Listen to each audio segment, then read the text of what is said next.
Bonsoir, salam alaikum à toutes et à tous. Merci à tous d'être venus aussi nombreux.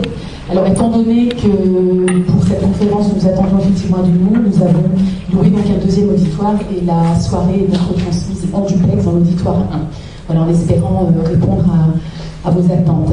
Voilà, donc merci d'être présents pour la troisième et la dernière conférence de l'année académique du European Muslim Network. Merci à tous. Je tiens à remercier très chaleureusement toute l'équipe technique et logistique qui m'entoure et qui s'active de manière très très efficace, avec patience, dans la bonne humeur, dans la joie. Et je peux vous assurer que toute cette équipe actuellement a le souci constant de pouvoir vous accueillir vraiment dans les meilleures conditions qui soient d'une conférence sur l'autre. Donc j'aimerais que vous les applaudissiez. Merci.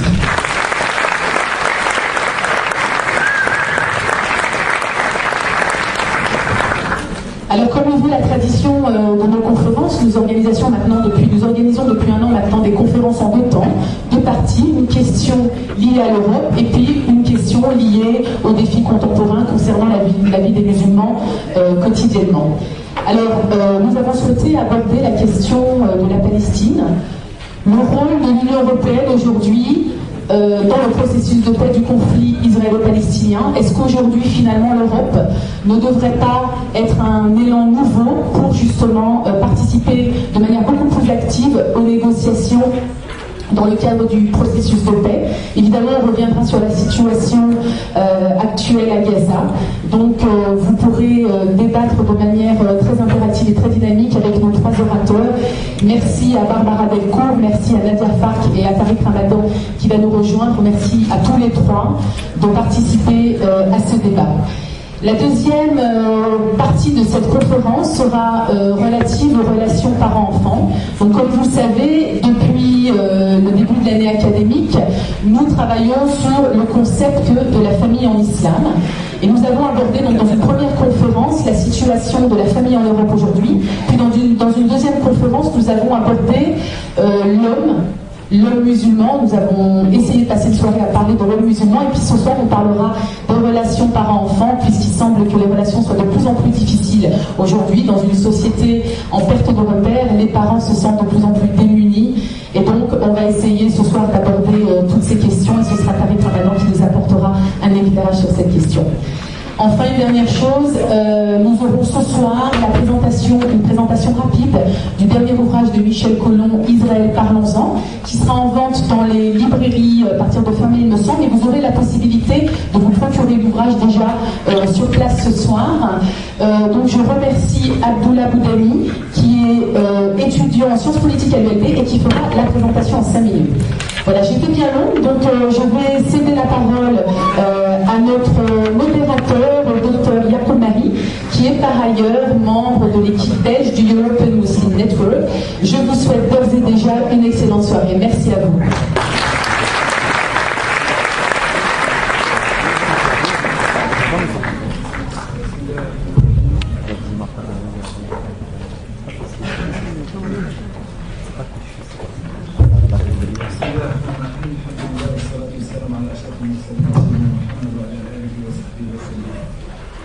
Chers amis, pour la première partie de cette rencontre ce soir, nous allons nous pencher autour d'une thématique qui est centrale dans la société, dans notre société d'aujourd'hui, société pour la nôtre qui est sans gouvernement, une fois de plus. Ce sera plus dans l'histoire de la Belgique, c'est bien du belge. Et une fois de plus, nous allons nous pencher sur une question centrale qui touche à la thématique de la politique, principalement les institutions européennes face à la question palestinienne. Le discours des institutions européennes, le discours européen face à la question palestinienne, du conflit israélo-palestinien. Alors dans ce cadre-là, nous avons avec nous ce soir trois personnalités qui vont débattre autour de cette question. Et je voudrais en guise d'introduction rappeler que la question palestinienne est une question qui nous importe en tant que citoyens, principalement les citoyens belges de confession musulmane, enfin pas principalement, mais aussi au même titre que d'autres citoyens, d'autres obédiences, d'autres appartenances philosophiques ou à d'autres spiritualités. puisqu'il s'agit, en tant que citoyen belge, d'être la conscience éveillée de l'opprimé autour de nous.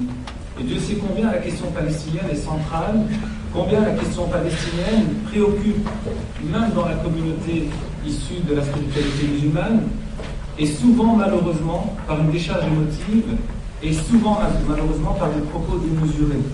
On réagit au rythme des médias face à la question palestinienne. Quand les médias mettent le doigt sur la question palestinienne, on est là à réagir. Et quand il y a silence radio dans les médias, on a souvent tendance à oublier, parce que propos démesurés, parce que décharge émotive autour d'une question qui est centrale. Centrale pour la communauté musulmane parce qu'il y a une vivre affective sur le plan religieux et spirituel, au même titre que nos frères et sœurs juifs ou chrétiens, ou d'autres aussi qui aspirent à la considération de la sacralité, ou de la sainteté plutôt, de la terre de Jérusalem.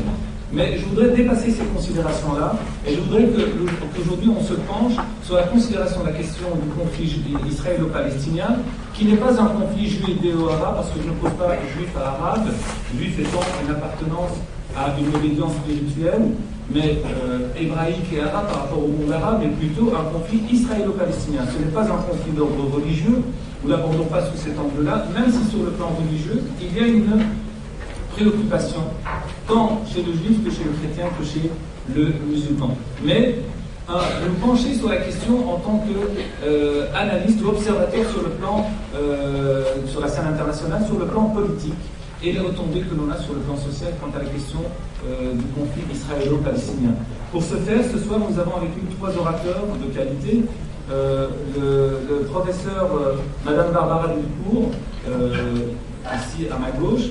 Ici à ma droite, nous avons Madame Nadia Fall et nous aurons le professeur Tarek Ramadan. Alors, le professeur Tarek Ramadan va nous rejoindre et on commencera cette première approche avec nos 2 orateurs présents ici, et 2 dames à l'honneur. Et monsieur attendra. Alors, je vous présenterai quelques ouvrages, quelques références bibliographiques par la suite, Inch'Allah Ta'ala, et on aura l'occasion, bien sûr, d'entretenir un débat. La soirée va se présenter de telle sorte à ce que, à peu près en 15 minutes, chacun des orateurs ou chacune des oratrices va prendre la parole, et puis le professeur Tarek Ramadan qui nous rejoindra. Et enfin, vous aurez l'occasion, environ une trentaine à 35 minutes, l'occasion de pouvoir échanger avec les orateurs autour de cette thématique. On en dira un mot aussi par la suite quant à la proposition, enfin la présentation de quelques activités autour de la question palestinienne.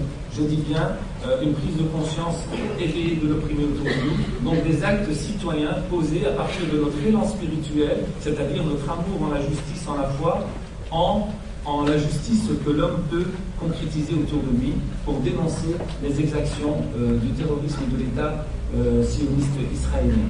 Alors je vais dans un premier temps céder la parole au professeur Barbara Delcourt. Le professeur Barbara Delcourt, ici à ma gauche, est professeur de sciences politiques à la faculté des sciences sociales et politiques de l'ULB à Bruxelles, à l'Institut d'études européennes. Elle est directrice de l'unité recherche et enseignement en politique internationale et elle est membre associé du Centre du droit international de l'ULB. Le professeur Barbara Delcourt a écrit plusieurs ouvrages et plusieurs articles, et notamment, à titre d'exemple, comme ouvrage collectif en tout cas, l'Union européenne et la gestion de crise Bruxelles, édition de l'Université de Bruxelles, en partenariat avec d'autres auteurs. Bienvenue au professeur Tarek Ramadan parmi nous. Le professeur Barbara Delcourt a aussi écrit quelques articles et contribué à certains colloques sur le plan international. Et elle s'est penchée énormément sur la question du discours européen face aux violences, parfois institutionnelles. Elle s'est beaucoup penchée sur la question des Balkans, la Yougoslavie, le Kosovo, etc. Et ce soir, elle nous parlera de la thématique qui nous importe face à la question palestinienne. Toutes les résistances ne sont pas bonnes à dire. Donc, une analyse critique du discours européen sur la question du conflit israélo-palestinien. Je vous salue la parole. Merci beaucoup, Monsieur le Président. Bienvenue aux collaborateurs. Donc je vais très brièvement essayer de vous expliquer la démarche qui a été la mienne quand j'ai voulu analyser la position européenne dans la question du conflit israélo-palestinien. J'ai choisi avant tout de me concentrer sur l'analyse du langage employé par les Européens pour parler des actes de violence commis dans le cadre du conflit israélo-palestinien entre 1993 et 2008. Une recherche assez longue que j'ai menée grâce à l'aide de certains collaborateurs à l'Université libre de Bruxelles et qui a impliqué le fait que je récolte toutes les positions qui avaient été prises dans le cadre de ce qu'on appelle la PESC, donc la politique européenne de sécurité commune de l'Union européenne, pour essayer de dégager les tendances principales qui caractérisent finalement la position de l'Union européenne par rapport au conflit. Alors, pourquoi est-ce que j'ai fait ça? Je dirais peut-être un petit peu par répétition de ce que j'avais déjà fait par rapport aux Balkans, où j'avais analysé le discours européen sur le démembrement de la fédération yougoslave, et je m'étais aperçue que grâce à l'analyse de discours, donc grâce à l'analyse pointue de ce que les acteurs disent, il était possible de mettre en évidence les enjeux politiques, les contradictions, les paradoxes, les tensions d'une politique particulière, d'une décision particulière, et de comprendre finalement les logiques qui sous-tendent les actions entreprises par la diplomatie européenne dans certaines régions. Pourquoi je me suis posé la question de la violence? Eh bien ça, c'est pas tellement le conflit israélo-palestinien qui a été le déclic, c'est plutôt les suites de l'opération Iraqi Freedom en 2003.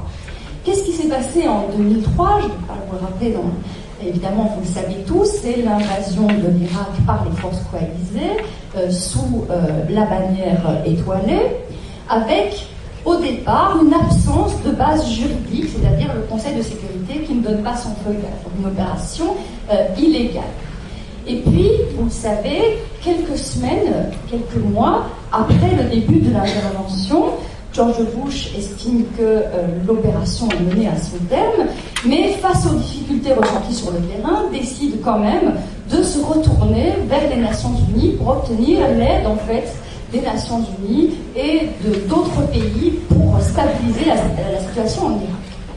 Et à partir de ce moment-là, on va voir dans les résolutions du Conseil de sécurité que tous les actes de violence qui sont commis en Irak contre les troupes armées, les armées étrangères, les troupes étrangères, ont tendance à être qualifiées d'actes terroristes. Et là, vous savez, j'ai quand même fait du droit international et je me suis dit, mais c'est quand même assez fou parce que, en fait, ces troupes-là, pour la plupart, sont là en violation de la légalité internationale. Certes, à un moment, le Conseil de sécurité va légaliser leur présence, mais qu'est-ce que ça veut dire que de considérer que toute violence commise à l'encontre de soldats étrangers est, par nature presque, un acte terroriste? Qu'est-ce que ça nous dit sur la situation internationale aujourd'hui, sur les rapports de force, sur le fonctionnement du système?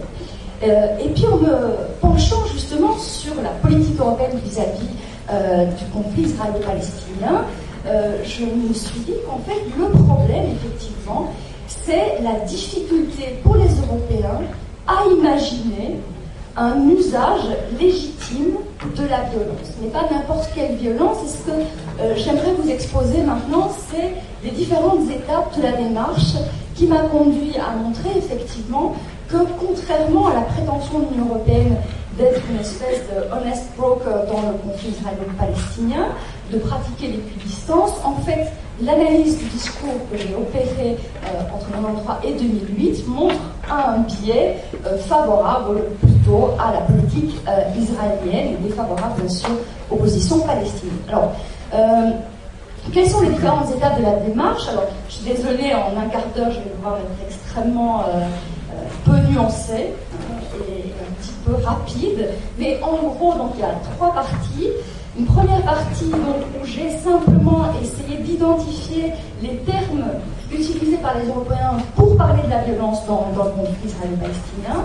Dans une deuxième partie, j'ai essayé de comprendre la cohérence, ou plutôt les raisons d'être de cette qualification par rapport au droit international et aux principes politiques que les Européens considèrent comme devant encadrer la résolution du conflit israélo-palestinien, ce qui va permettre de mettre en évidence justement quelques paradoxes et tensions inhérents aux qualifications de la violence opérée par les Européens. Et dans une troisième partie, je tenterai de donner des explications sur cet état de fait, mais encore une fois, ce sera un petit peu rapide.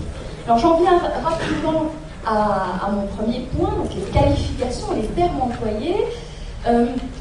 En fait, il y a une expression qui revient de manière récurrente dans la bouche des ministres d'Affaires étrangères européens, c'est la question de l'usage excessif et disproportionné de la force.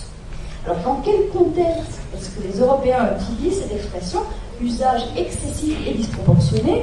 Eh bien, on se rend compte, en fait, que c'est essentiellement pour qualifier la violence employée par l'État d'Israël à l'encontre des populations palestiniennes. Ça recouvre quoi? Essentiellement une critique des actes de représailles, des peines collectives, des incursions militaires dans les territoires occupés ou des exécutions extrajudiciaires. Donc ça, généralement, les Européens vont qualifier d'usage excessif et disproportionné de la force. Qu'est-ce qu'on peut en retirer rapidement? Eh bien, que la critique porte évidemment sur les modalités de l'usage de la force, mais pas sur son principe même. On n'est pas critique sur le fait même d'employer la force contre des populations civiles, on est critique sur le fait qu'on l'emploie mal, on l'emploie de manière excessive ou disproportionnée.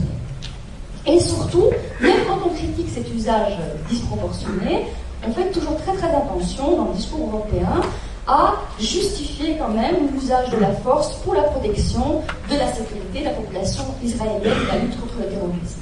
Donc on trouve régulièrement des justifications liées à l'emploi de la force par Israël. Alors il y a une deuxième catégorie d'actes qu'on va simplement qualifier de violence, de manière générique et peu claire. Et là, on a souvent des résolutions qui vont condamner par principe l'usage de la violence et par tous les protagonistes. Là, on vise tout le monde, palestinien, israélien, mais en réalité, quand on regarde un petit peu le contexte, c'est essentiellement les violences intra-palestiniennes qui sont pointées du doigt. Donc le fait que les forces palestiniennes répriment soit d'autres groupes palestiniens, soit la population palestinienne. Mais bien sûr, cette critique ne porte pas du tout sur la répression exercée par les forces palestiniennes, considérées comme légitimes, à l'encontre des groupes terroristes. Au contraire, puisque vous le savez, l'Union européenne a soutenu le développement de forces palestiniennes pour lutter justement contre le terrorisme. Troisième type de qualification, c'est évidemment les actes terroristes, c'est-à-dire l'usage de la violence dans le but d'intimider, de faire peur contre des populations civiles. Alors, les seuls actes qui sont qualifiés de terroristes sont ceux qui sont commis par les Palestiniens à l'encontre des populations israéliennes. Donc, et là, on sent qu'ils sont critiqués sur un registre beaucoup plus passionnel que le registre employé pour critiquer l'usage de la force par Israël. On trouve des expressions comme l'Union européenne se dit profondément indignée, consternée, elle exprime sa révulsion devant les actes qui constituent des insultes à la conscience de l'humanité. Ce sont des expressions qui ne sont jamais utilisées quand on critique la violence telle qu'elle est utilisée par l'État d'Israël. Ce qu'on constate aussi, en tout cas, c'est que l'Union européenne a tendance à passer sous silence les actes de violence commis par la population civile israélienne, par les colons, à l'encontre des populations civiles palestiniennes, y compris les homicides. Certes, elle va déplorer et critiquer, par exemple, le massacre à Hébron en 1994, mais elle ne va jamais qualifier de terroriste de tels actes. Elle va critiquer, mais pas qualifier de terroriste.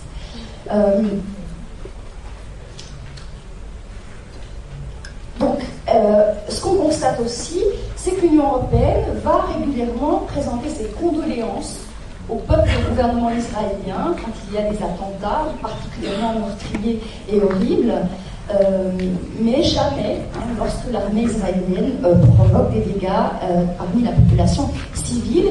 Il est d'ailleurs assez frappant de constater que généralement il n'y a pas le chiffre des victimes qui est cité dans les résolutions de l'Union européenne, enfin dans ce qu'on appelle les déclarations de PESC. On cite très peu de chiffres. On cite souvent les chiffres, le nombre de victimes d'attentats, mais très peu en fait le nombre de victimes des opérations israéliennes. Mais cela étant, on sent quand même une volonté des Européens d'être mesurés, etc., de condamner la violence qui est utilisée par les deux parties belligérantes. Mais encore une fois, l'usage des termes va dénoter quand même une différence de traitement, puisque par exemple l'Union européenne va utiliser le terme parler de l'horreur du terrorisme dans les rues d'Israël, alors qu'elle va plutôt parler de brutalité de l'occupation en Cisjordanie par exemple, ou à Gaza. Là aussi, il y a quand même une différence de termes. Donc en conclusion, ce qu'on peut dire par rapport à ce discours, c'est que la réprobation de la violence palestinienne vise l'essentiel, tandis que la réprobation de la violence utilisée par Israël porte sur l'accessoire. On permet à l'État d'Israël d'user de la violence, mais pas vraiment à la partie, évidemment, palestinienne, et surtout, on a vraiment tendance à y trouver des justifications. J'en viens maintenant au deuxième point sur les paradoxes, les tensions et les contradictions que l'on retrouve au sein du discours européen. Donc, normalement, le positionnement général de l'Europe par rapport à ce conflit, il est défini en gros par la déclaration de Venise de 1980. Déclaration de Venise qui porte à la fois sur la reconnaissance d'Israël à vivre dans les frontières sûres et reconnues et en sécurité, et à la fois sur le droit à l'autodétermination du peuple palestinien. Ce qu'on constate aussi par ailleurs, c'est que la production discursive des Européens va très souvent faire référence au droit international, aux résolutions du Conseil de sécurité de l'ONU, et donc le registre privilégié de référence, c'est le droit international, c'est les principes politiques. Et là, alors on constate que si on examine les positions européennes et le droit international, ou les principes politiques qui devraient présider au règlement du conflit, eh bien il y a de grosses contradictions. Je dispose de combien de temps encore ? 5 minutes. Alors je vais pouvoir être vraiment très très rapide. C'est que, voilà, à partir du moment où on justifie l'usage de la violence par Israël, on le fait sur quelle base ? Pas le droit international général. Pourquoi ? Parce que quel serait finalement le fondement légal de l'usage de la force par Israël contre les Palestiniens. C'est pas la légitime défense au sens de l'article 51 de la charte. J'ai pas le temps de développer, mais si vous voulez, je réponds à vos questions. Et c'est pas non plus, c'est les deux exceptions à l'interdiction du recours à la force en droit international, c'est pas non plus un feu vert du Conseil de sécurité. C'est pas le droit international général qui donne à Israël, si vous voulez, le droit de recourir à la force contre les Palestiniens. Alors il y a une deuxième possibilité, c'est le droit humanitaire, le droit d'occupation. À partir du moment où on reconnaît qu'il y a une situation d'occupation, il y a un autre régime juridique qui s'applique, qui permet effectivement aux puissances occupantes de faire régner l'ordre et la sécurité publique, et éventuellement de recourir à la violence.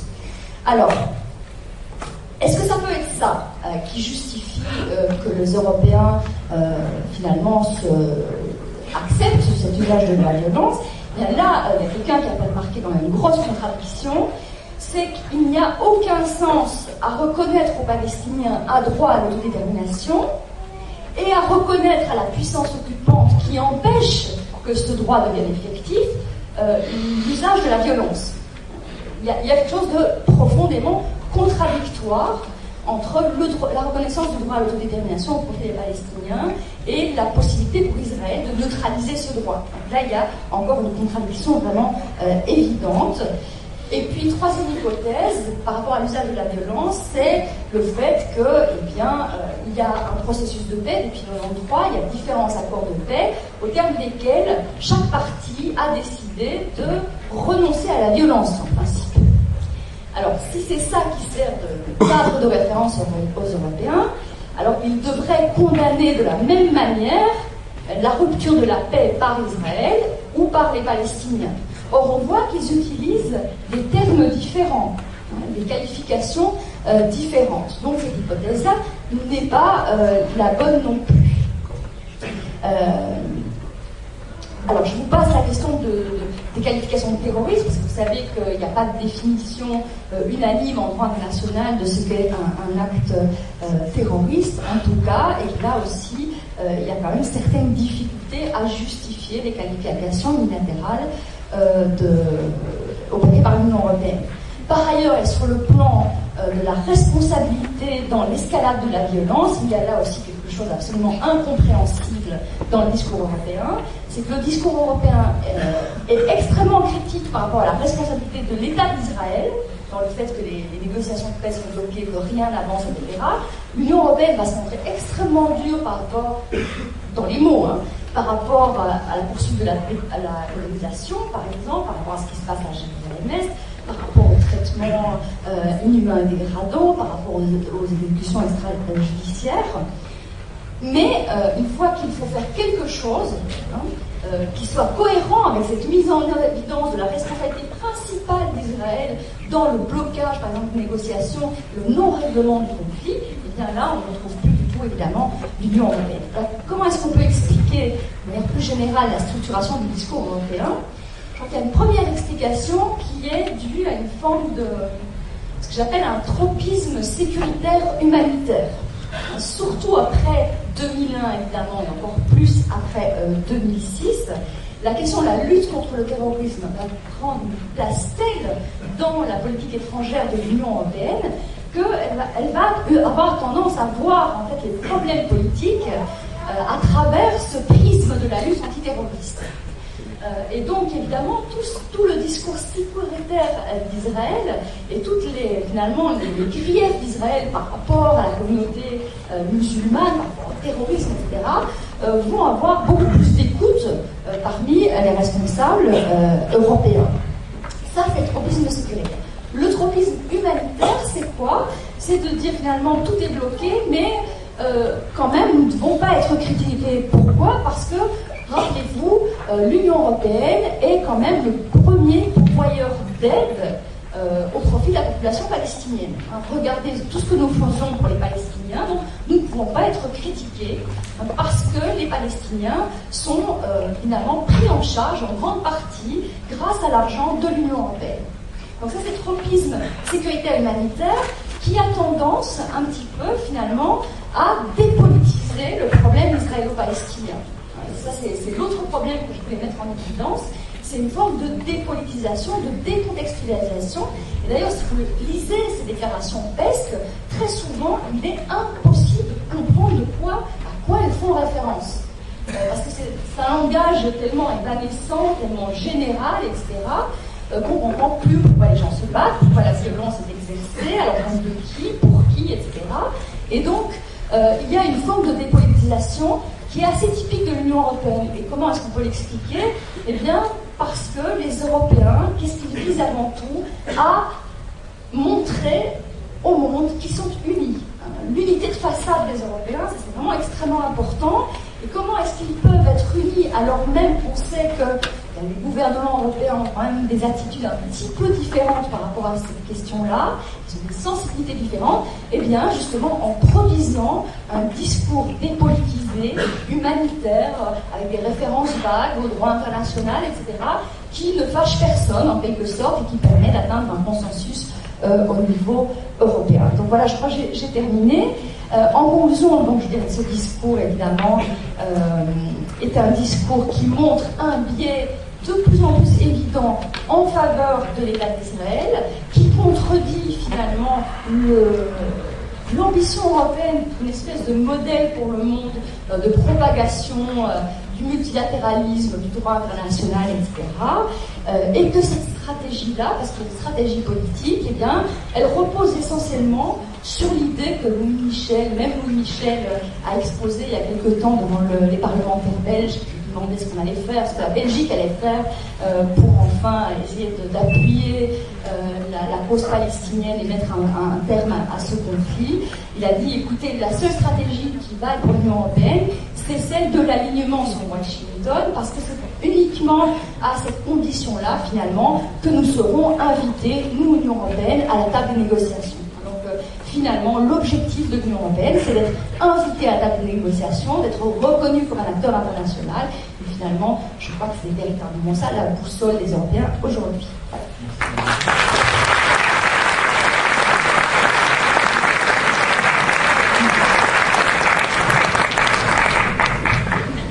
Merci à vous. Merci, professeur Barbara Delcourt, pour la pertinence de vos propos, pour la clarté des propos que vous avez tenus, l'analyse que vous avez présentée ce soir. En tout cas, la structuration du discours européen est aujourd'hui, face à la question du conflit israélo-palestinien, une structuration inquiétante, puisqu'il y a quelque part aussi une coopération, on peut le dire ainsi, militaire de certains pays européens, dont notre pays, la Belgique, face à un silence complice de l'Union européenne, face à la démission des pays arabes, face à la question du conflit israélo-palestinien. On ne permet pas à un peuple de pouvoir déterminer de lui-même. Et cette attitude sélective de l'Union européenne dans son discours, dans son propos face à la question du conflit israélo-palestinien est inquiétante, elle nous interpelle et elle montre effectivement qu'on est en rupture catégorique et en distanciation catégorique avec la notion de la paix. Et on peut se poser la question légitime que se posait Pascal Boniface en intitulant son ouvrage « Peut-on critiquer Israël ?» Alors je voudrais passer la parole dans un second temps à la personne qui est à ma droite, donc Madame Nadia Fabre, qui est coordinatrice de l'association belgo-palestinienne, qui est une association de solidarité avec le peuple palestinien, créée il y a à peu près 35 ans, il y a près de 35 ans, et qui milite pour la reconnaissance des droits inaliénables du peuple palestinien à son territoire. Le droit d'un peuple de pouvoir déterminer de lui-même. Bien sûr, avoir son État, son autodétermination. Droit reconnu par les Nations Unies. Depuis 1997, Nadia Fabre est très active et elle essaie, avec et grâce à un nombre important de membres militants, de pouvoir rappeler la cause du peuple palestinien et porter cette cause à la conscience de chacune et de chacun d'entre nous. Là où on le peut et quand on le peut, aux citoyens, aux médias et aux élus politiques. Avant de céder la parole à Madame Nadia Fabre, je voudrais demander de remplir les places éventuelles parce que j'ai vu qu'il y avait quelques personnes encore debout. Ça peut gêner en tout cas les uns les autres. 2 minutes avant de céder la parole à s'excuser. Je rappelle qu'il y a une autre salle, un autre auditoire qui est réservé, qui est déjà occupé, l'auditoire 1. Il est déjà plein. Ah oui, on n'entend pas l'auditoire? Vous ne voyez rien?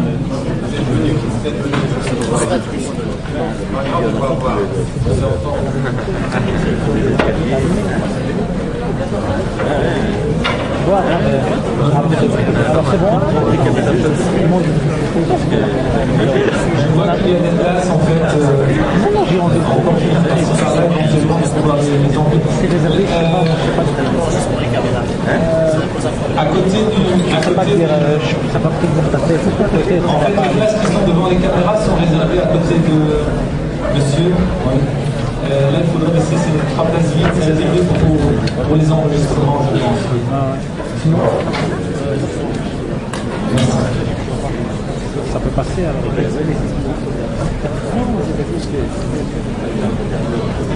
Et si je peux me permettre, pour des raisons de sécurité, ne bloquez pas les portes d'entrée et de sortie. Merci à vous.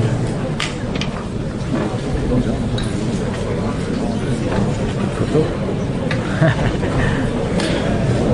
L'équipe. Attends. Là. Hein? Non, non. Alors, on peut reprendre. Merci. S'il vous plaît, on vous demande de ne pas bloquer les essuies. Il y a encore des places s'il vous plaît.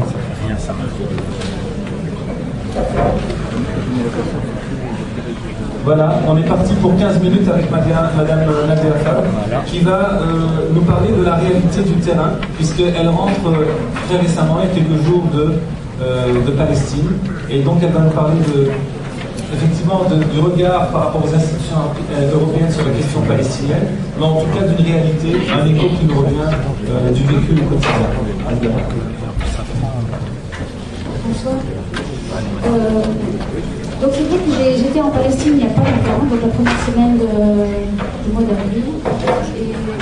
Et donc la première fois que j'avais été en Palestine, c'était en 97. Donc ça va faire un peu quelques années.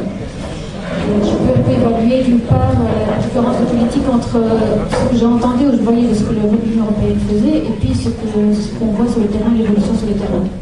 Et donc c'est vrai que depuis le début, l'Union européenne est tentée de traiter la question comme une question humanitaire.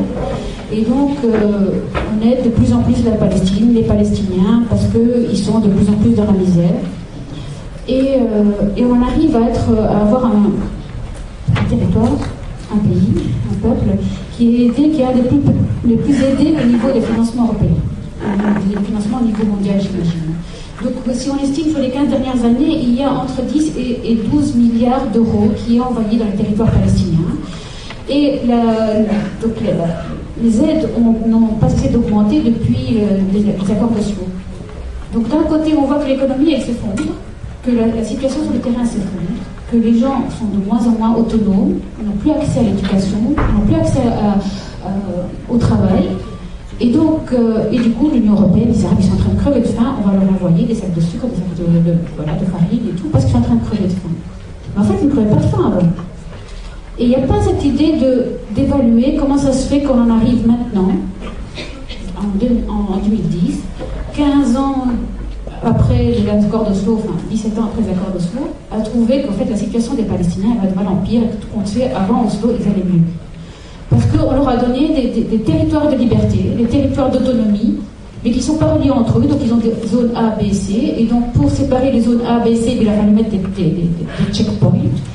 Et donc pour aller d'un endroit à l'autre, il faut passer, et puis on ne passe pas, parce que l'armée israélienne décide qu'ils ne passent pas, et puis bon, il y a eu des colonies, et puis il fallait relier les colonies entre elles, et puis entre des colonies, il fallait quand même une zone de sécurité, et puis il faut quand même des bases militaires, et puis il ne faut pas oublier tout l'espace vert et les zones bio et de verdure qu'il y a autour des colonies pour pouvoir garder quand même une qualité de vie. Et donc tout ça fait que 60% du territoire de la Cisjordanie est occupé par Israël.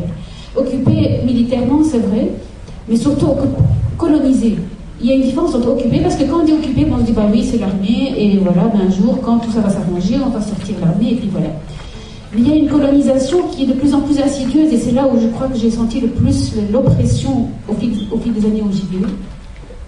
C'est ce côté d'une présence de plus en plus omniprésente, de plus en plus insidieuse, de plus en plus oppressante, qui va vraiment jusqu'à l'intime des maisons.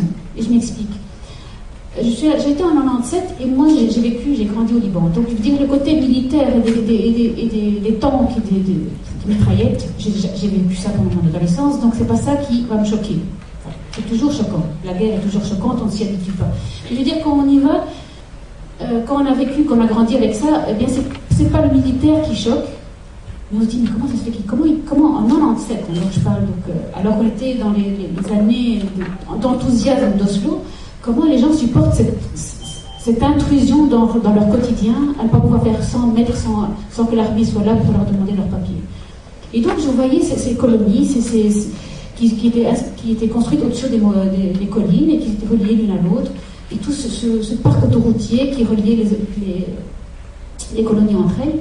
Et puis une frénésie de construction où je disais il faudrait envoyer les travaux publics belges là-bas, parce que là, au niveau de réaliser des travaux, de réparer tous les autoroutes, je crois qu'on devrait les envoyer en stage là-bas, surtout après l'hiver qu'on a eu cette année. Mais d'un voyage à l'autre, d'un mois à l'autre, les routes, les colonies étaient construites de façon incroyablement rapide. Et depuis 2002, il y a eu en plus de ça le mur. Et donc, chaque année que j'y vais, je dis, ah, tiens, une nouvelle colonie. Cette année, donc, j'ai été en avril, on a fait la route entre Jérusalem et Naplouse. Il n'y a plus aucune colline qui n'est pas occupée par une colonie. Et si ce n'est pas une colonie, c'est une base militaire. Et donc, entouré de barbelés. Je dis, mais qu'est-ce qui reste de la Palestine? C'est pas seulement qu'on va enlever l'armée et que c'est fini. D'une part, il y a un paysage qui est gâché, indélébile. Je veux dire, ça, les routes, les montagnes qui sont complètement gâchées parce qu'on a mis des routes, qu'on a mis des murs, tout ça, on ne sait pas réparer ça. Mais à côté de ça, il y a vraiment une population palestinienne qui ne se connaît plus. Les gens de Cisjordanie ne peuvent pas aller à Jérusalem, les gens de Jérusalem ne pourront bientôt plus aller en Cisjordanie, sans parler de Gaza qui est déjà presque perdu, entre guillemets. Je ne dis pas de mon point de vue, mais quelque part, on n'espère même plus pouvoir y aller.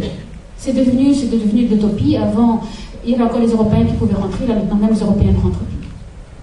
Mais à côté de ça, quand on va voir l'Union Européenne, ils disent on envoie des millions, des milliards dans les territoires. Et c'est vrai. Et c'est vrai que si l'Union Européenne n'envoyait pas ces milliards d'euros dans les territoires, c'est vrai qu'il y aurait une crise humanitaire plus importante. Mais qu'est-ce qui se passe pour finir? L'Union Européenne est en train de financer l'occupation. L'armée israélienne et le gouvernement israélien occupent un territoire. De par la Convention de Genève, ils sont obligés de s'occuper de la sécurité, on en parlait tout à l'heure par rapport au discours, mais aussi ils doivent aller s'occuper du bien-être des populations. Et donc là, tout ce qui est du bien-être de la population, tout ce qui est du devoir, de l'accès à l'éducation, de l'accès aux soins, comme Israël ne s'en occupe pas, c'est les Européens qui le financent. Quand il y a un hôpital qui est démoli par l'armée israélienne, c'est l'Union Européenne qui finance. Quand il y a une route qui est foutue, c'est l'Union Européenne qui finance. Quand il y a une centrale électrique qui est bombardée et qui ne fonctionne plus, c'est l'Union Européenne qui finance. C'est l'Union Européenne qui finance l'occupation et qui est même en train de financer la colonisation, en aidant des sociétés, en encourageant toutes les sociétés qui s'installent dans les territoires occupés et qui, de par les accords d'association, bénéficient des franchises de douane européennes. Je suis en train de faire un petit raccourci, mais quelque part, il y a vraiment, même en petit temps, de dire l'Union Européenne est complice de ce qui se passe en Palestine. On ne peut pas seulement dire on ne peut rien faire. Il y a aussi un choix délibéré de ne rien faire au niveau politique. Quand on va sur place, les Palestiniens nous disent non, c'est pas une question humanitaire. On a eu un exemple encore plus dur dernièrement, où on a été voir des familles qui sont expulsées de leur maison à Sheikh Jarrah. Et une personne qui était avec nous, qui n'a pas pu venir en voyage, qui m'avait donné de l'argent pour donner à une famille nécessiteuse. J'ai été voir ces personnes-là, je leur ai dit voilà, j'ai de l'argent d'une personne qui a voulu venir vous voir et qui n'a pas pu venir et qui veut vous aider. La dame qui a 90 ans, de la famille Kord, qui a été chassée de sa maison, qui vit sous tente avec des enfants, elle a dit je ne veux pas de cet argent. Expliquez à cette jeune fille que c'est une question politique et qu'elle garde cet argent pour l'utiliser en Belgique, pour nous aider de là où elle est à faire ce qu'on veut faire. Qu'est-ce que vous voulez qu'on fasse avec cet argent ici? Et donc il y a cette leçon de courage, de voilà eux où ils sont, dans la misère dans laquelle ils sont, ils gardent l'esprit froid et la tête froide en nous disant ne venez pas nous donner de l'argent pour ce qu'on est en train de vivre, venez nous aider au niveau du fond, au niveau politique, par rapport à l'occupation qu'on vit, avec la colonisation, l'expulsion des maisons, la démolition des maisons. Il y a un problème criant qu'il y a pour le moment à Jérusalem, et c'est une question politique et pas du tout humanitaire. Donc voilà, il y a ce côté de c'est vrai, l'Union Européenne c'est compliqué. L'Union Européenne c'est le Parlement Européen, l'Union Européenne c'est le Conseil des ministres, donc on ne peut pas mettre tout le monde dans le même sac. L'argent c'est surtout la Commission Européenne, donc ben voilà, la Commission Européenne est devenue une grosse ONG, et puis l'ONG fait son travail. Mais à côté de ça, il y a les ministres. Et chaque fois, on nous a expliqué, mais vous savez, avec 12 pays européens, on n'arrive pas à s'entendre. Après, il y en a eu 15, puis 25, puis 27. Et pour tout ce qui est question internationale, il faut une unanimité. Et donc, ils n'arrivent pas. On arrivera peut-être un jour à avoir une politique européenne réelle. En attendant, il y a des choses qui ont un tout petit peu bougé. C'est au niveau du discours. C'est ridicule de peut-être le relever, mais ça vaut la peine quand même pour les encourager dans cette voie-là. C'est qu'à un moment donné, on n'osait jamais critiquer Israël. Dans les résolutions qu'il y avait du Conseil des ministres, il n'y avait jamais une critique. Il y a eu, au niveau du Parlement européen, ça dépend un peu des législations, donc il y a eu des législations qui étaient un peu plus favorables, un peu plus critiques par rapport à la politique israélienne, des temps où ils étaient moins critiques, en sachant que le Parlement n'a pas un pouvoir vraiment d'agir. Mais à côté de ça, par exemple, depuis que Obama parle des colonies, et bien les Européens, ils parlent des colonies. Obama a rappelé qu'il y a des colonies à Jérusalem, et bien les Européens rappellent qu'il y a des colonies à Jérusalem. Et ce n'est pas un détail, parce que Jérusalem est une bataille vraiment essentielle pour les Palestiniens, et de rappeler que Jérusalem-Est est occupée, et que les colonies qui sont construites là autour sont aussi des territoires occupés, colonisés par les Israéliens, c'est peut-être un détail dans le sens où c'est pas agir, mais le dire, le nommer, c'est déjà un premier pas. Et donc là, le dernier pas positif qu'il y a eu au niveau de l'Union européenne. La dernière fois qu'ils ont eu un pas positif, c'était sous la présidence suédoise en décembre 2009, où la résolution des Nations Unies, oui, celle-là, eux, ils ont peut-être agi beaucoup, ils ont beaucoup dit, pas fait non plus, mais donc la résolution du Conseil des ministres des Affaires étrangères de décembre, ils ont rappelé que Jérusalem-Est était occupée, qu'il y avait des colonies et qu'on demandait à Israël d'arrêter la colonisation et patati et patata. Ce qui est déjà une bonne chose. Ce qui est déjà une bonne chose, mais ils n'ont pas fait plus. Ils ne vont jamais venir dire, tiens, on va faire en sorte qu'Israël applique ça. De faire pression pour qu'Israël l'applique. Mais c'est un premier pas. Voilà.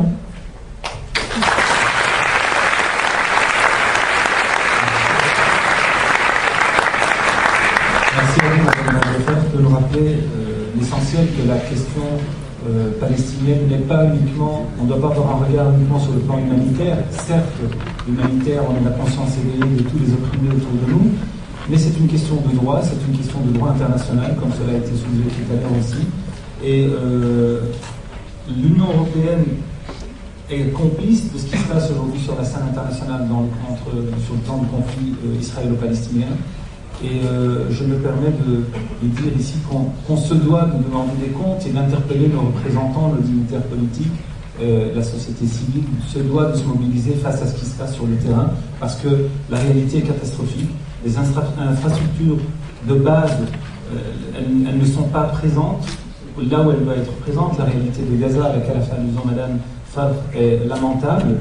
Et on se doit de se poser la question de la nature de la politique réelle de l'État d'Israël, comme disait le professeur Roger Garaudy en intitulant un de ses ouvrages le procès du sionisme israélien. Effectivement, on se doit d'interpeller nos consciences politiques pour le procès de la politique que mène l'État d'Israël, parce que le sionisme de l'État israélien a substitué au Dieu d'Israël, respectable et respecté, l'État d'Israël qui mène une politique de terrorisme d'État, une politique criminelle, responsable, d'indignation, qui bafoue les droits les plus élémentaires de l'humain et qui ne permet pas à un peuple de déterminer de lui-même, avec la démission totale des pays arabes, malheureusement, et le silence complice de l'Union européenne. Et c'est autour de cette question-là, la thématique générale, donc les institutions européennes, face à la question palestinienne, notre responsabilité à nous, la réalité du terrain qui nous est renvoyée quotidiennement par les médias. On parle souvent de la question du boycott, une mobilisation consciente et citoyenne. On parle souvent d'interpeller nos politiques. Quelle est la responsabilité que les citoyens belges, de confession musulmane en particulier, et d'autres aussi bien sûr, doivent adopter face au conflit israélo-palestinien en tant que citoyens européens de confession musulmane? Je vous en prie, professeur Tariq Ramadan. Je rappelle que le professeur Tariq Ramadan est, permettez-moi, le professeur Tariq Ramadan, donc, ayant fait ses études à l'Université de Genève, donc en littérature française, il est docteur en islamologie arabe. Il est professeur actuellement d'études islamiques contemporaines à l'Université d'Oxford. Et il enseigne également à la faculté de théologie d'Oxford. Il est engagé depuis plusieurs années dans les débats concernant l'islam en Europe, l'islam en Occident. Et il est expert auprès de plusieurs instances européennes et sur le plan international. Notamment, il a écrit, parmi ses derniers ouvrages, Mon intime conviction aux presses du Châtelet en septembre 2009. Pour 15 minutes, à vous la parole.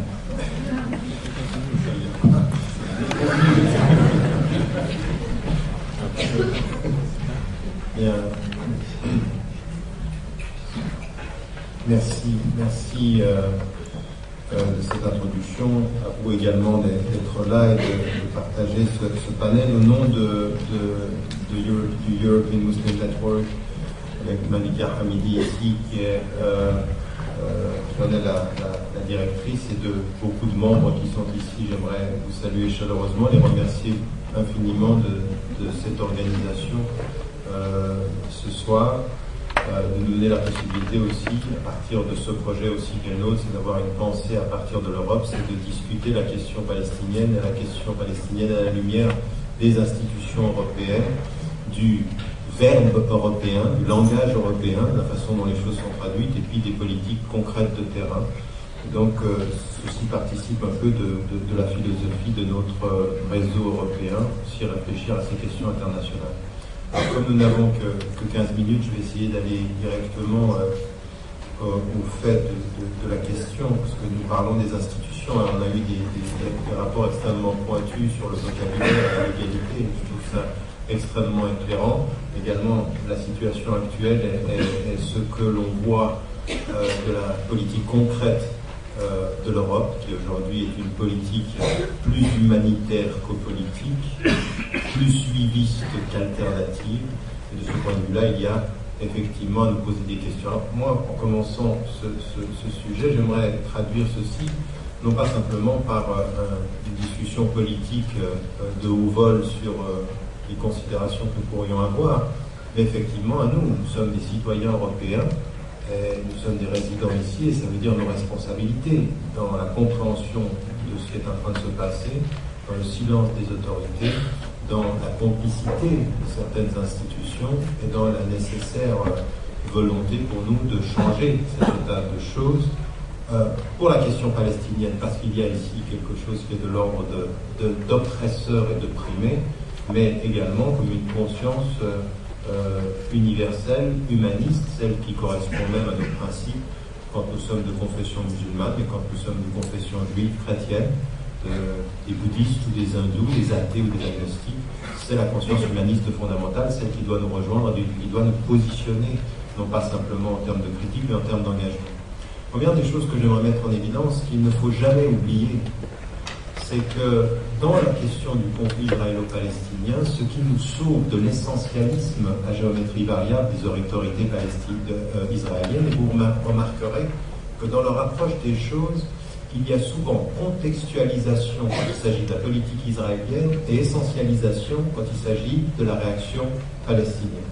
C'est-à-dire que la violence des uns est contextuelle, elle est en réaction, elle est ce que vous avez dit, c'est-à-dire on part du principe que certes elle peut être excessive, mais elle est légitime, elle est justifiée, donc on contextualise toujours, il y a toujours des raisons qui justifient, mais jamais aucune raison ne justifie l'attitude des Palestiniens, c'est-à-dire qu'on oublie l'oppression, c'est-à-dire que leur résistance est terrorisme intrinsèquement, par définition et essence même de ce qu'ils font, alors que l'attitude de l'État israélien et de la légitime défense et les moyens utilisés sont à comprendre dans le contexte du fait que l'État d'Israël est victime de roquettes, par exemple. Donc on est dans une situation où le discours dominant est à géométrie variable, contextuel quand ça nous arrange, essentiel quand ça nous arrange. Et donc en l'occurrence, c'est très important de comprendre cette rhétorique.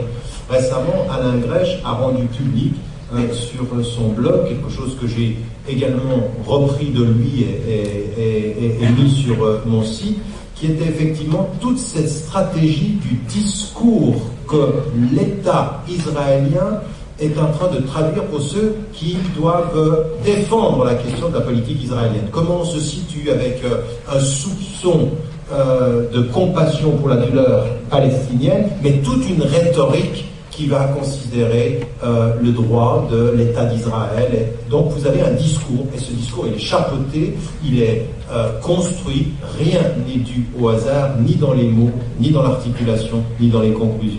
Et donc en amont, il faut entendre ceci, et il faut l'entendre de façon, c'est donc aussi un conflit et une stratégie qui est de propagande, d'intelligence et d'idéologie. On est à ce niveau-là aussi dans le discours, et ne pas le comprendre, c'est ne pas comprendre une des dimensions aujourd'hui du problème auquel nous faisons face en Europe. Deuxième des choses, il faut contextualiser effectivement historiquement et savoir qu'historiquement, l'Europe, au premier rang desquels la Grande-Bretagne, a une responsabilité majeure dans ce qui est en train de se passer. Et donc, il ne faut pas simplement penser « Ah, les Américains, c'est le soutien ». Non, l'Europe a une responsabilité majeure dans le désastre du Moyen-Orient, dans ce qui a été dès les années 30. Et d'ailleurs, dès le début du XXe siècle. Avec la déclaration Balfour, on est déjà dans le processus qui va mener à la création de l'État d'Israël, à la vente de ce qui vont être les terrains au soutien à des groupes qui sont considérés comme terroristes, de l'Irgun et du Stern. Donc il faut savoir que ça vient de loin, la responsabilité. Donc aujourd'hui, laisser la responsabilité du soutien aux États-Unis et laisser entendre que nous on est dans le silence parce qu'on n'a pas de pouvoir et pas de politique étrangère commune, c'est un peu facile aujourd'hui. On va voir qu'entre les États-Unis et l'Europe, en termes de soutien à Israël, il y a une répartition des rôles. Il y a une répartition des rôles. Effectivement, l'Europe laisse faire aux États-Unis ce qu'elle ne peut pas faire. Quant à ce qu'elle peut faire, elle le place uniquement sur l'humanitaire et elle laisse le politique être géré ailleurs. En voulant être dans le concert des nations politiques, c'est-à-dire avoir son siège, mais son siège est plus symbolique sur le plan politique qu'il n'est effectivement uniquement sur le plan humanitaire. Donc vous voyez bien ici qu'il y a une répartition des rôles. On n'est pas du tout dans la politique alternative qui serait attendue de l'Europe par rapport à la puissance américaine. Et donc la conscience, elle est de la responsabilité européenne, elle va très très loin. Ça va même d'ailleurs jusqu'à l'Allemagne qui discute avec des promoteurs du projet sioniste sur le déplacement des populations en Palestine. C'est-à-dire que Hitler, au moment où il parle avec le moufti de Jérusalem pour lui dire qu'il va les soutenir contre la stratégie britannique sur le terrain, il discute avec les autres pour dire qu'il va les envoyer. C'est-à-dire il va permettre l'envoi de ces populations. Donc ça se passe où tout ceci? En Europe. Ça se passe avec la culpabilité vis-à-vis de ce qui a été l'horreur de l'extermination des Juifs et l'implication politique sur le terrain et qui a été le déni de la présence palestinienne. Ça vient de l'Europe aussi d'avoir entretenu cette idée que c'était une terre sans peuple. Ça ne vient pas d'ailleurs. Donc il faut bien contextualiser ceci. Il ne faut pas avoir la mémoire courte. Le conflit israélo-palestinien, il ne date pas de 20 ans, il a 60 ans, 70 ans. Il commence à la fin du 19e siècle dans les faits. L'Europe est impliquée à la fin du 19e siècle, début du 20e siècle, et donc il faut remonter et comprendre ceci pour pas qu'on nous mène en bateau. Pour pas qu'on pense que nous n'avons pas de pouvoir et l'histoire s'est faite l'histoire elle s'est faite avec nous, et si elle se fait malgré nous, c'est dans la décision politique en Europe de ne pas prendre de position alternative vis-à-vis des États-Unis. Parce qu'on n'en a peut-être pas le pouvoir, effectivement, parce qu'il n'y a pas de politique étrangère commune en Europe aujourd'hui. C'est chaotique. Donc, premier élément qu'il faut retenir. Donc, deuxième des choses, c'est que ce que l'on dit aussi, c'est que l'Europe, contrairement aux États-Unis, n'aurait pas de lobby pro-israélien à la mesure, par exemple, de l'AIPAC aux États-Unis, qui fait un travail phénoménal d'influence politique. De soutien financier. C'est une puissance financière phénoménale. Et avec des propos, il faut s'en rendre compte. Les propos tenus de soutien à Israël sont d'une radicalité aux États-Unis que vous n'avez même pas en Israël. C'est-à-dire que vous avez des gens qui tiennent des propos aux États-Unis qui sont d'une radicalité quant au soutien aveugle à la politique israélienne, à Netanyahou, à son ministre des Affaires étrangères, qui est un raciste notoire. Et donc, en l'occurrence, vous avez des propos. Oui, c'est pas raciste, ça ne discute même pas. Si vous discutez, il faut revoir ce qu'il dit. C'est un homme qui est. Il n'est pas. Un homme dangereux. Donc, en l'occurrence, et tout le monde le sait, Netanyahou ne serait pas là où il est s'il n'avait pas fait une alliance avec des extrémistes, c'est-à-dire des gens d'extrême droite, qui, sur le plan de l'analyse politique dans n'importe quel pays européen, aurait été soumis à la critique d'un pays qui a tendu vers l'extrême droite. C'est ça qui est en train de se passer. Netanyahou, c'est pas... Enfin bref.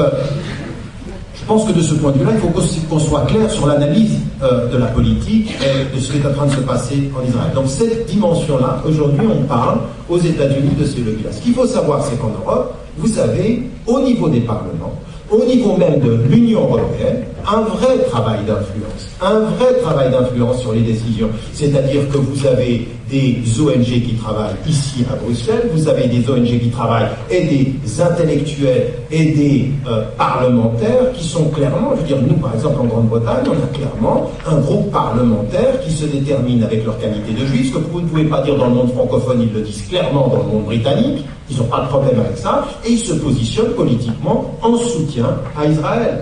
Et donc vous avez en France, France-Israël, vous avez des gens qui sont clairement aussi dans le centre Simon Wiesenthal qui doit chercher tout discours qui pourrait être à tendance critique vis-à-vis d'Israël et on essaye de le connecter à la parole antisémite, c'est-à-dire ce travail systématiquement de faire en sorte que toute critique d'Israël rappelle la mauvaise conscience européenne quant à l'antisémitisme.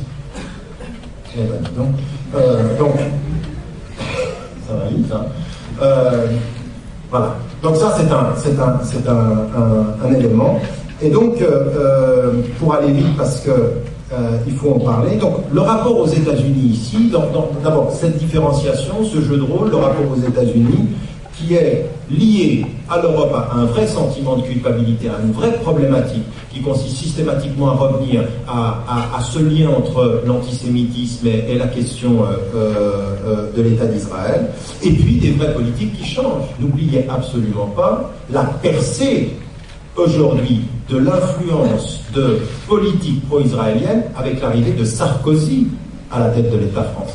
C'est-à-dire qu'il ne faut pas confondre les choses, il ne faut pas se tromper quand on dit qu'il est quelqu'un qui a une visée pro-américaine et transatlantique, ça veut dire quelque chose sur la question du monde arabe. C'est-à-dire que Chirac était beaucoup plus pro-arabe que ne l'était. Et la décision de Chirac de ne pas aller à la guerre, contrairement à ce que nous ont dit certains intellectuels en France, elle était strictement liée à la volonté d'être pro-arabe. Il y a une vraie compréhension que la guerre qui a été lancée contre l'Irak a été influencée par, comme le dit Robert Fisk dans son livre sur l'ensemble et puis qui a été confirmé par des auteurs américains de confession juive, en mettant en évidence la guerre en Irak a été encouragée et poussée par des lobbies pro-israéliens aux États-Unis.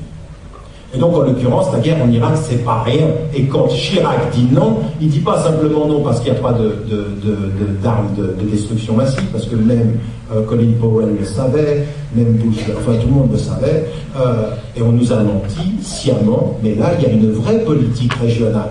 Et qu'à un moment donné, il y avait des forces en Europe qui résistaient à ça, qui étaient véritablement dans un processus d'autonomie par rapport à la politique européenne. L'arrivée de Sarkozy et l'influence aujourd'hui de ce mouvement en France est effectivement un réalignement qui a été en Europe l'agent pour donner ce statut tout à fait particulier d'Israël dans les relations avec l'Union européenne, la France. La France a poussé à ce qu'on le fasse. Et qui a résisté? Le Parlement. Le Parlement a résisté à cette volonté des gouvernements de donner un statut particulier. Derrière ceci, l'agent de la construction de cette politique et de cette nouvelle alliance qui donnait à Israël un statut quasi de membre de l'Union européenne. Eh bien, c'était la France, c'était l'instrument de cette politique-là. Donc il faut qu'on se rende compte aujourd'hui qu'il y a des forces à l'intérieur qui travaillent à cet alignement, à savoir encore plus clairement aligner l'Europe sur la politique américaine et répartir les rôles entre l'Europe et les États-Unis. Les États-Unis clairement en soutien par des vétos permanents sur les décisions qui seraient venues des résolutions des Nations Unies, et l'Europe qui ne prend plus de position politique, qui se cache derrière le désordre de sa politique étrangère pour ne faire que de l'humanitaire, de nous transformer, effectivement, comme vous l'avez dit toutes les deux, de nous transformer la question palestinienne en une question humanitaire. Le pire qui puisse être, c'est que les citoyens européens comprennent que la question palestinienne, loin d'être une question religieuse, finirait par n'être plus qu'une question humanitaire. Elle n'est ni l'un ni l'autre, elle est une question politique. Et cette question politique, elle suppose qu'on développe un rapport à cette politique. Donc, penser qu'il y aurait une politique alternative qui viendrait de l'Europe, ça n'est pas vrai. Vous avez 4 cas de figure qui montrent que nous ne sommes absolument pas aujourd'hui dans la proposition d'une politique européenne alternative sur la question palestinienne. C'est vrai sur la question irakienne, c'est vrai sur la question de l'Iran, c'est vrai sur la question du statut du Hamas. C'est-à-dire qu'ils ont été élus, mais c'est un groupe qui est considéré comme terroriste, avec lequel on ne discute pas, alors que quand vous parlez avec des parlementaires européens, ils disent mais il faut qu'on discute avec tout le monde. Se nous imposer de considérer que des élus sont des terroristes, ça ne marchera pas. Ça veut dire qu'en fait, on a décidé par le boycott qu'on ne voulait pas la paix, et on ne veut pas la paix en poussant les Palestiniens à se diviser. C'est-à-dire qu'on joue la division des Palestiniens en disant on n'a pas d'interlocuteur. L'un est corrompu et pas représentatif, les autres sont représentatifs, mais ils sont extrémistes et ils sont fous. Et donc, en l'occurrence, entre les fous et les corrompus, vous les laissez mourir. Vous faites de l'humanitaire, vous envoyez de l'argent, vous sauvez des vies, vous n'avez pas de politique. Ça, c'est exactement ce qui est en train de se passer sous nos yeux. Et de ce point de vue-là, il faut qu'on se rende compte que derrière cela, on est vraiment... j'arrive à ma conclusion. Ce que je voulais dire par là, c'est que aussi la position que nous voyons en Europe, c'est une position qui consiste, et je trouve très très important que vous ayez rappelé ceci. Noam Chomsky disait une chose qui va exactement dans ce sens-là, c'est-à-dire que la politique aussi a consisté à ne pas être dans l'humanitaire, mais sur le plan politique et avoir un seul discours. Il y a une violence des deux côtés, mais c'est la même violence. Et donc en l'occurrence, effectivement, de se cacher derrière, certes oui, il y a un usage excessif de la force. Et quand Noam Chomsky répond au moment où Gaza commence, il dit mais la question n'est pas de savoir si l'usage est excessif ou pas, la question c'est le principe de l'usage, c'est le principe moral de l'hyperpuissance régionale qui décide d'aller frapper des civils, c'est ça la vraie question. Et celle-ci on ne la pose pas, raison pour laquelle on contextualise la violence de l'État et on essentialise la violence des résistants. Ils sont terroristes, ils sont dangereux, ils frappent, donc Israël a le droit de se défendre. Réponse de Nicolas Sarkozy quand on l'interpelle, quand il est interpellé par le ministre de la culture israélien, de combien de temps avez-vous besoin pour finir le travail? La formule est celle-ci, c'est-à-dire l'homme est en train de dire, vous allez les finir quand? Ça c'est le président de la République française. Et donc en l'occurrence, vous êtes à cela, c'est-à-dire après on leur envoie de quoi manger, on leur envoie de quoi boire, on leur envoie des médicaments, mais on tient de ces propos-là, et ça veut dire qu'on a légitimé la violence au nom de la légitime violence, et vous avez ceci qui est entretenu. Vraiment, ma conclusion, elle est aussi de dire notre responsabilité à ça. Des États-Unis maintenant, parce qu'il faut bien qu'on comprenne une chose, tout ça apparaît, mais l'Europe, dans son silence et dans sa politique du silence et dans sa politique de l'humanitaire, est en train de faire face à quelque chose qu'il faut que nous entendions. Il faut que vous entendiez ceci, et c'est pour ça que je veux vraiment insister sur cette conclusion-là. Aux États-Unis maintenant, beaucoup de, vous savez, les think tanks, c'est-à-dire les groupes de réflexion, les ONG, les pro-israéliens, sont en train de dire qu'il faut faire très très attention à l'évolution de l'Europe. L'Europe est en train de devenir Eurabia. Eurabia, c'est-à-dire que les Arabes et les musulmans sont en train de s'installer en grand nombre. Vous pensez simplement à la citoyenneté, non, c'est pas ça que ça veut dire.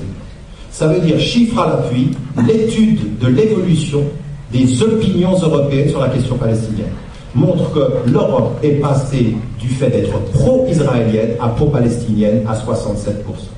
C'est-à-dire que le sentiment populaire, il est pro-palestinien majoritairement.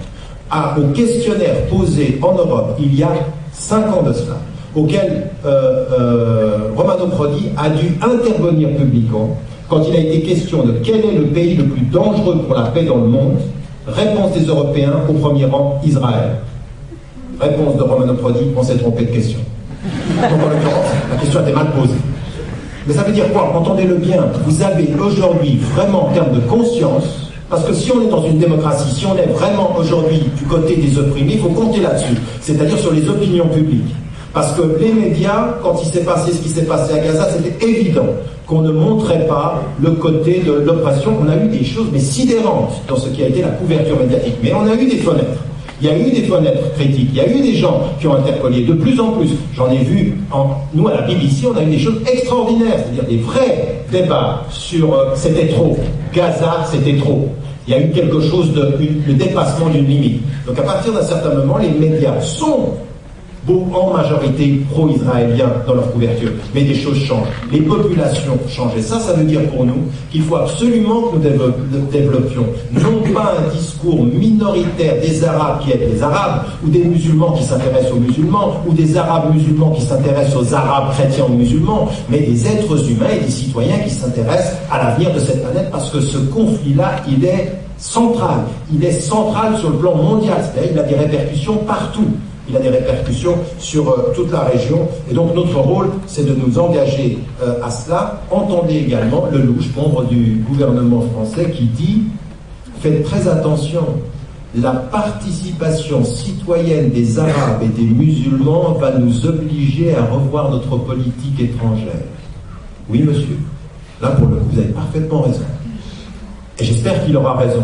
J'espère que nous, en termes de citoyens, la sensibilité, mais pas simplement par rapport à la Palestine, j'aimerais que ce soit le cas par rapport au Congo, j'aimerais que ce soit le cas par rapport à l'Afrique, j'aimerais que ce soit le cas par rapport aux immigrés, cette participation de citoyens qui ont la conscience du Sud, la conscience de ces opprimés-là, et puis qui viennent apporter quelque chose d'autre à l'Europe. Et ça, beaucoup plus qu'aux États-Unis, la question de notre présence, la question de notre citoyenneté peut être quelque chose qui pourrait faire bouger les institutions européennes et faire cesser de nous présenter la question palestinienne comme une question humanitaire, mais vraiment comme une question politique. Merci.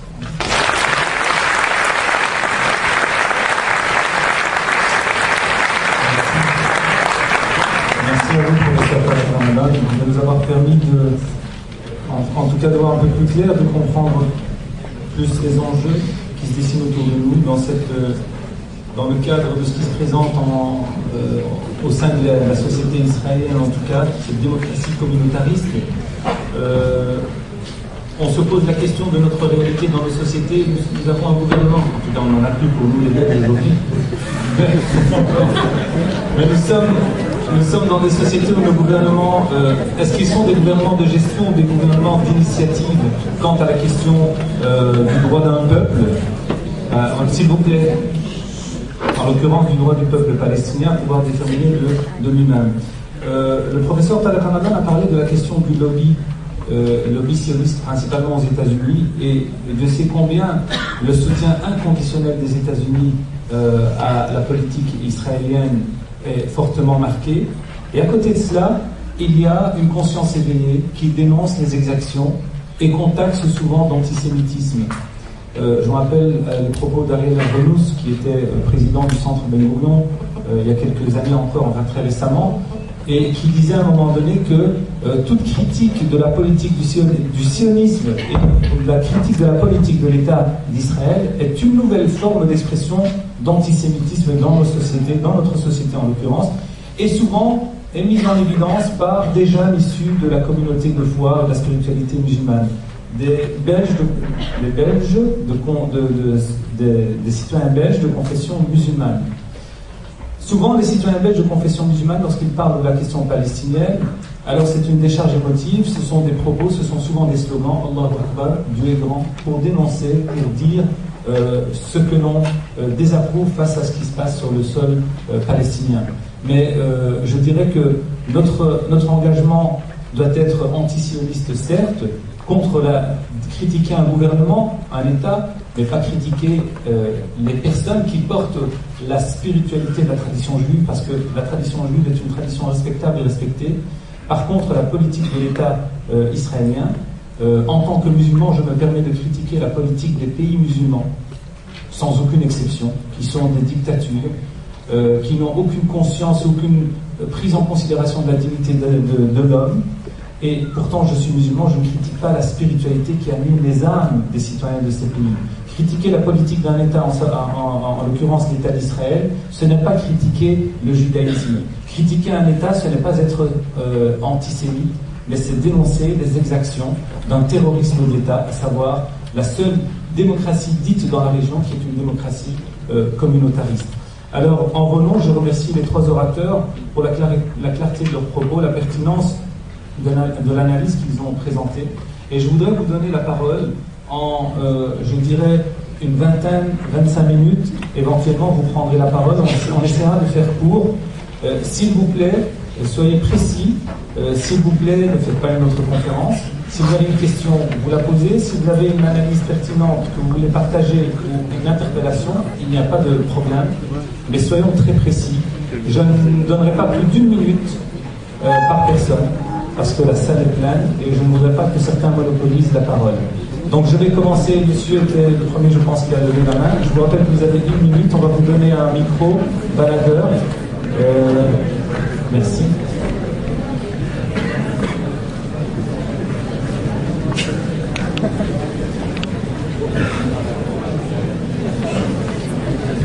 Merci. Je me permets de prendre d'abord 10 secondes supplémentaires pour saluer l'initiative de l'European Muslim Network, et je tiens à le dire parce que je suis laïque, je suis athée, je suis même anticlérical, je crois qu'il y a apparemment clergère en islam, mais vraiment je suis très admiratif par rapport au travail que vous faites et que je tiens à dire.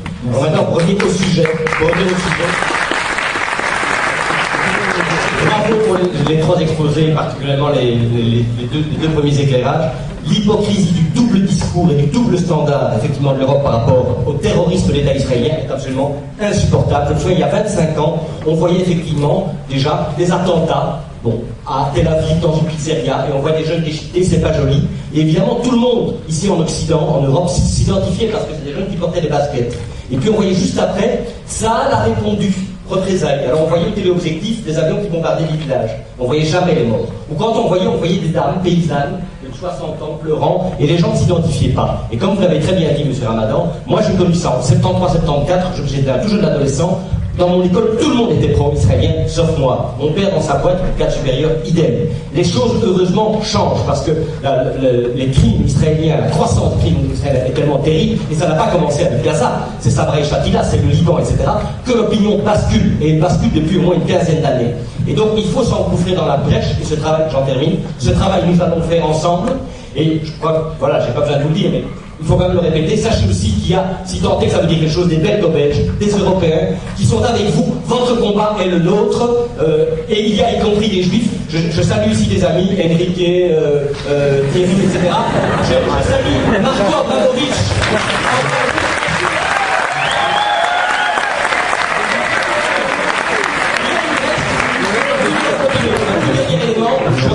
D'accord, ne vous laissez pas impressionner quand vous êtes antisémite. Mon père a vécu en quartier juif, il a caché les juifs, il se faisait traiter d'antisémite. Mon maître à penser, Tony Cliff, était un juif de Palestine, il se faisait littéralement cracher dessus par certains juifs dans les débats, et il était antisioniste. Mais s'il vous plaît, ne citez pas Garaudy, ne tendez pas le flanc, parce qu'effectivement, il faut combattre le sionisme, je suis un antisioniste, mais ne tendons pas le flanc, effectivement, au reproche des négationnismes. Garaudy est un ancien stalinien et aujourd'hui c'est un négationniste et c'est quelqu'un qui est absolument. Ça ne vous aide pas dans votre lutte.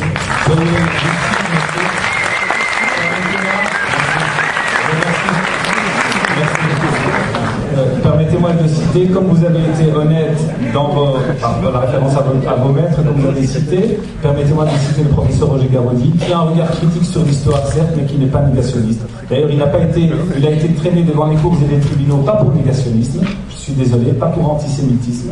Il a été traîné devant la cour et les tribunaux par rapport à l'ouvrage qu'il a écrit, effectivement, mais il n'est pas un négationniste. Et ce n'est pas un antisémite non plus. Permettez-moi, conscience d'être honnête dans notre critique, et je continuerai à citer le professeur Roger Garaudy et être critique toujours à l'égard de ce qu'il écrit, comme n'importe qui d'autre, comme à l'égard du professeur Tariq Ramadan, de Madame Delcourt ou de Madame Nadia Farr. Merci beaucoup. Et comment on a Madame, je vous en prie. Micro.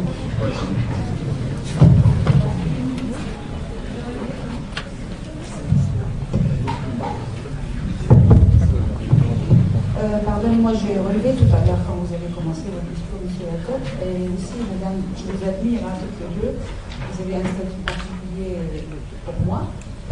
Mais je relève quand même un point, c'est qu'en citant la Palestine et la population qui souffre, on parle toujours des Arabes musulmans. Je suis également musulmane, mais aussi il y a des chrétiens. Ils ont la même souffrance. J'ai beaucoup d'amis chrétiens qui sont au Liban, soit en Palestine, et ils souffrent autant que nous. Enfin, pas loin particulièrement, mais les Arabes musulmans. Ça, c'est une. Deuxièmement, en parlant de l'Union européenne, si vous pouvez, enfin, je relevé quelque chose qui est très frappant, madame, je m'adresse surtout à vous, c'est le mensonge, ce qui se passe. Si vous allez sur, je cite un exemple, vous allez sur YouTube, et vous ouvrez la page sur, comment il s'appelle, le Premier ministre turc, Recep Tayyip Erdogan, quand il a été à Davos. Vous l'avez en 3 versions, madame. Je crois la RTL, la France 24, chacune d'une manière différente. C'est-à-dire le citoyen européen est mal informé. On lui transmet l'info d'une manière fausse. On supprime ce qu'on veut, on passe des images qu'on veut et tout est modifié. Donc déjà cette fausseté, je crois, dans notre époque, dans le XXe siècle, c'est une chose qui n'est pas permise. Donc déjà, l'opinion européenne, elle est dérivée vers une certaine tendance. C'est pas la transparence qu'on croit dans un pays d'état de liberté.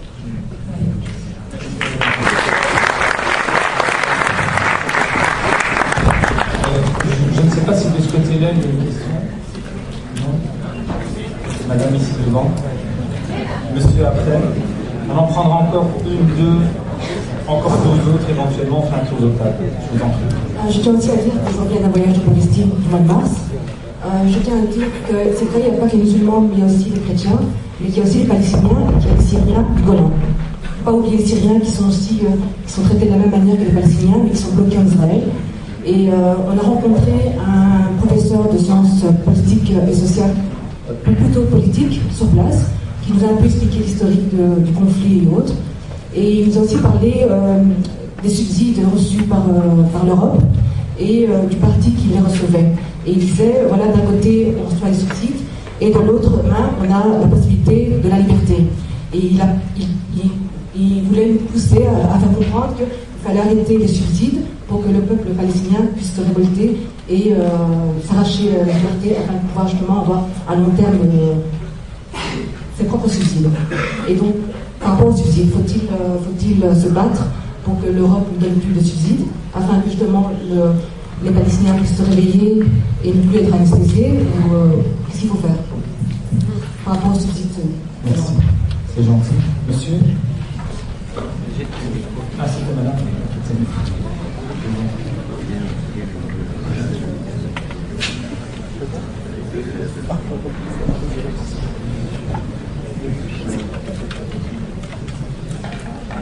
Bonsoir, j'avais juste une petite réflexion. On a relevé la question ce que nous, tant que citoyens, on peut faire.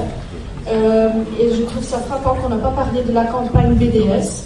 Je me demande pourquoi on n'a pas parlé du campagne boycott, parce que ça c'est une question que nous, tant qu'association ici à Bruxelles, en Belgique, en Europe, c'est la première chose qu'on doit faire.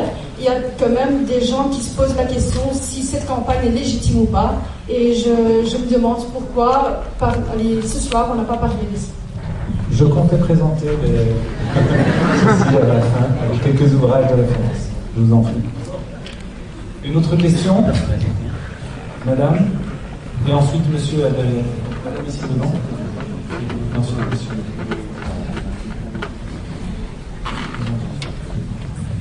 Bonsoir, salam alaikum. On a parlé donc de la politique européenne. Je travaille pour l'une de ces institutions. J'étais particulièrement intéressée par le thème ce soir. On parle donc de l'Europe comme étant le premier bailleur de fonds. On est tous d'accord. On parle de la politique de l'autruche. Maintenant, il y a différentes choses qui sont en train de se mettre en route avec l'entrée en vigueur de la stratégie de Lisbonne. Et je me demandais si, avec le pouvoir que le Parlement européen commençait tout doucement à croître, et avec cette espèce d'état d'esprit d'opinion des États membres, si nous, en tant que citoyens européens, de confession musulmane ou pas, nous n'avons pas justement un intérêt à voter pour tous ces gens, ces députés européens qui sont là présents et qui se battent pour la Palestine. Il y en a quelques-uns, ça vaut le mérite quand même de le rappeler. Véronique de Kayser, d'autres, au passage. Merci à vous. Et la question, monsieur Alamé, ensuite on fait un tour de table.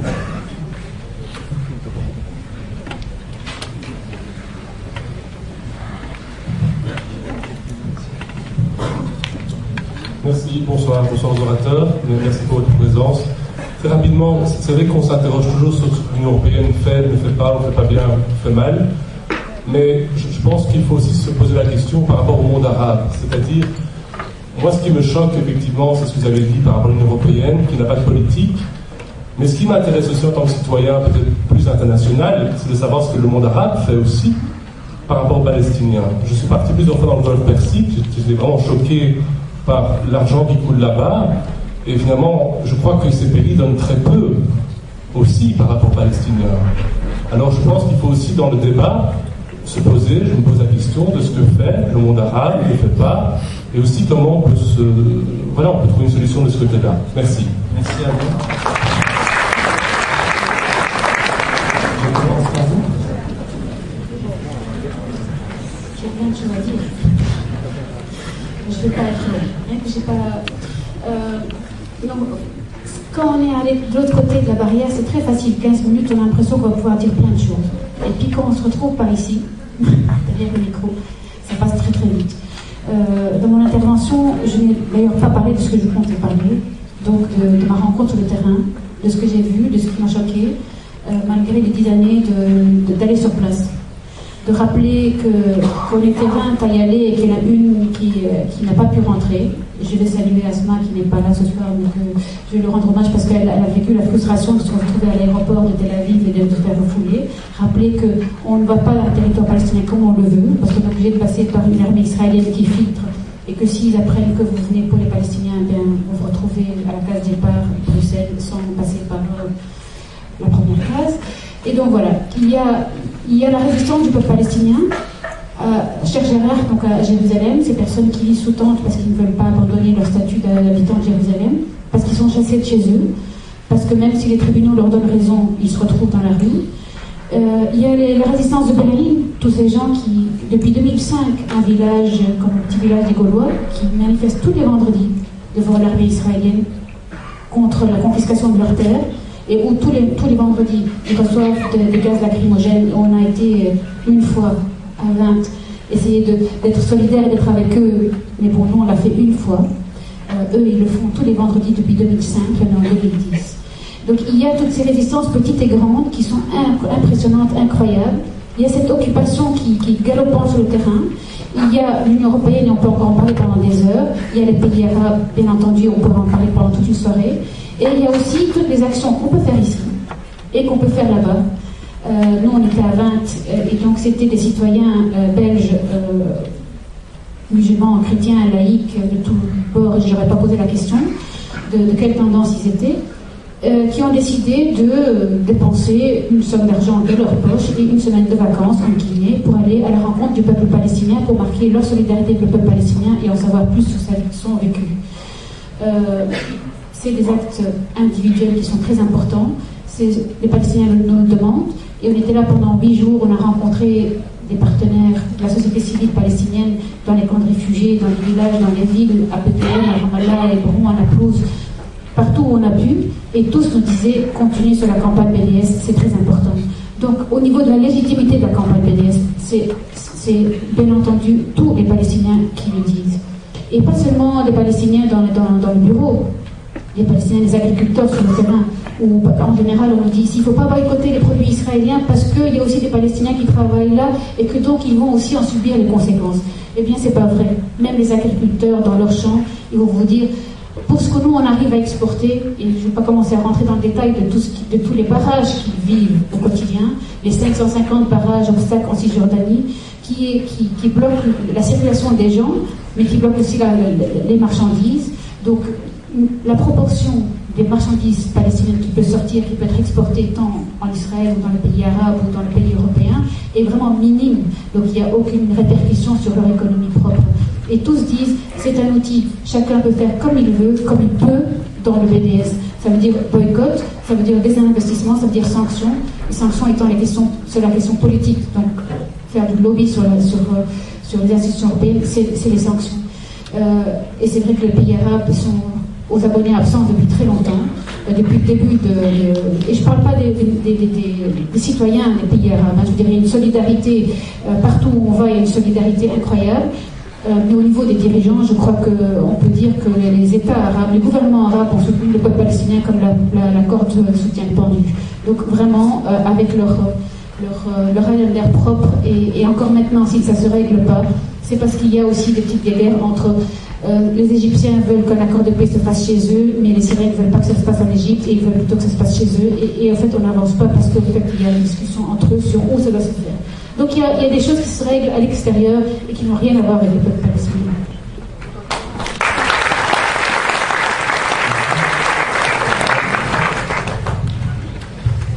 Oui, alors moi, je n'ai pas vraiment l'âme du militant, je ne suis pas très optimiste, je suis vraiment désolée.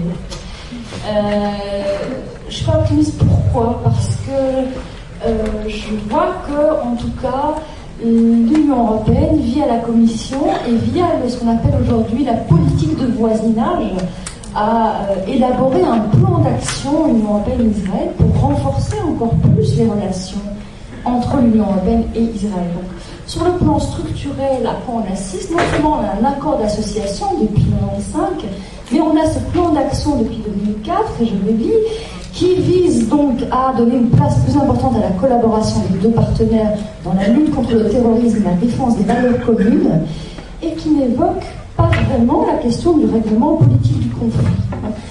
À un moment, j'ai repéré dans les 27 pages du document de travail des services de la Commission, il y a un moment une référence au conflit, mais qui est présentée comme perturbant la situation politique et économique en Israël.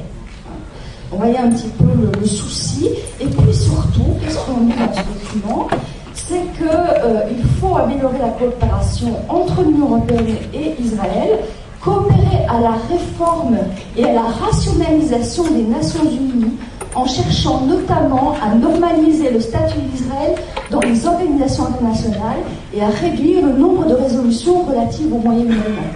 Voilà le plan d'action européen.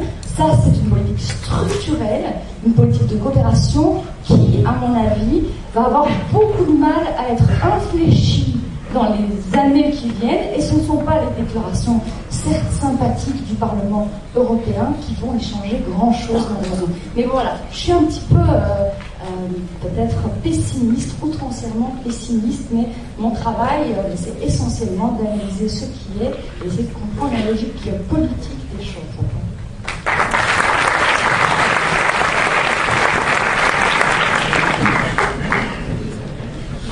Je n'ai pas grand-chose à rajouter, si ce n'est que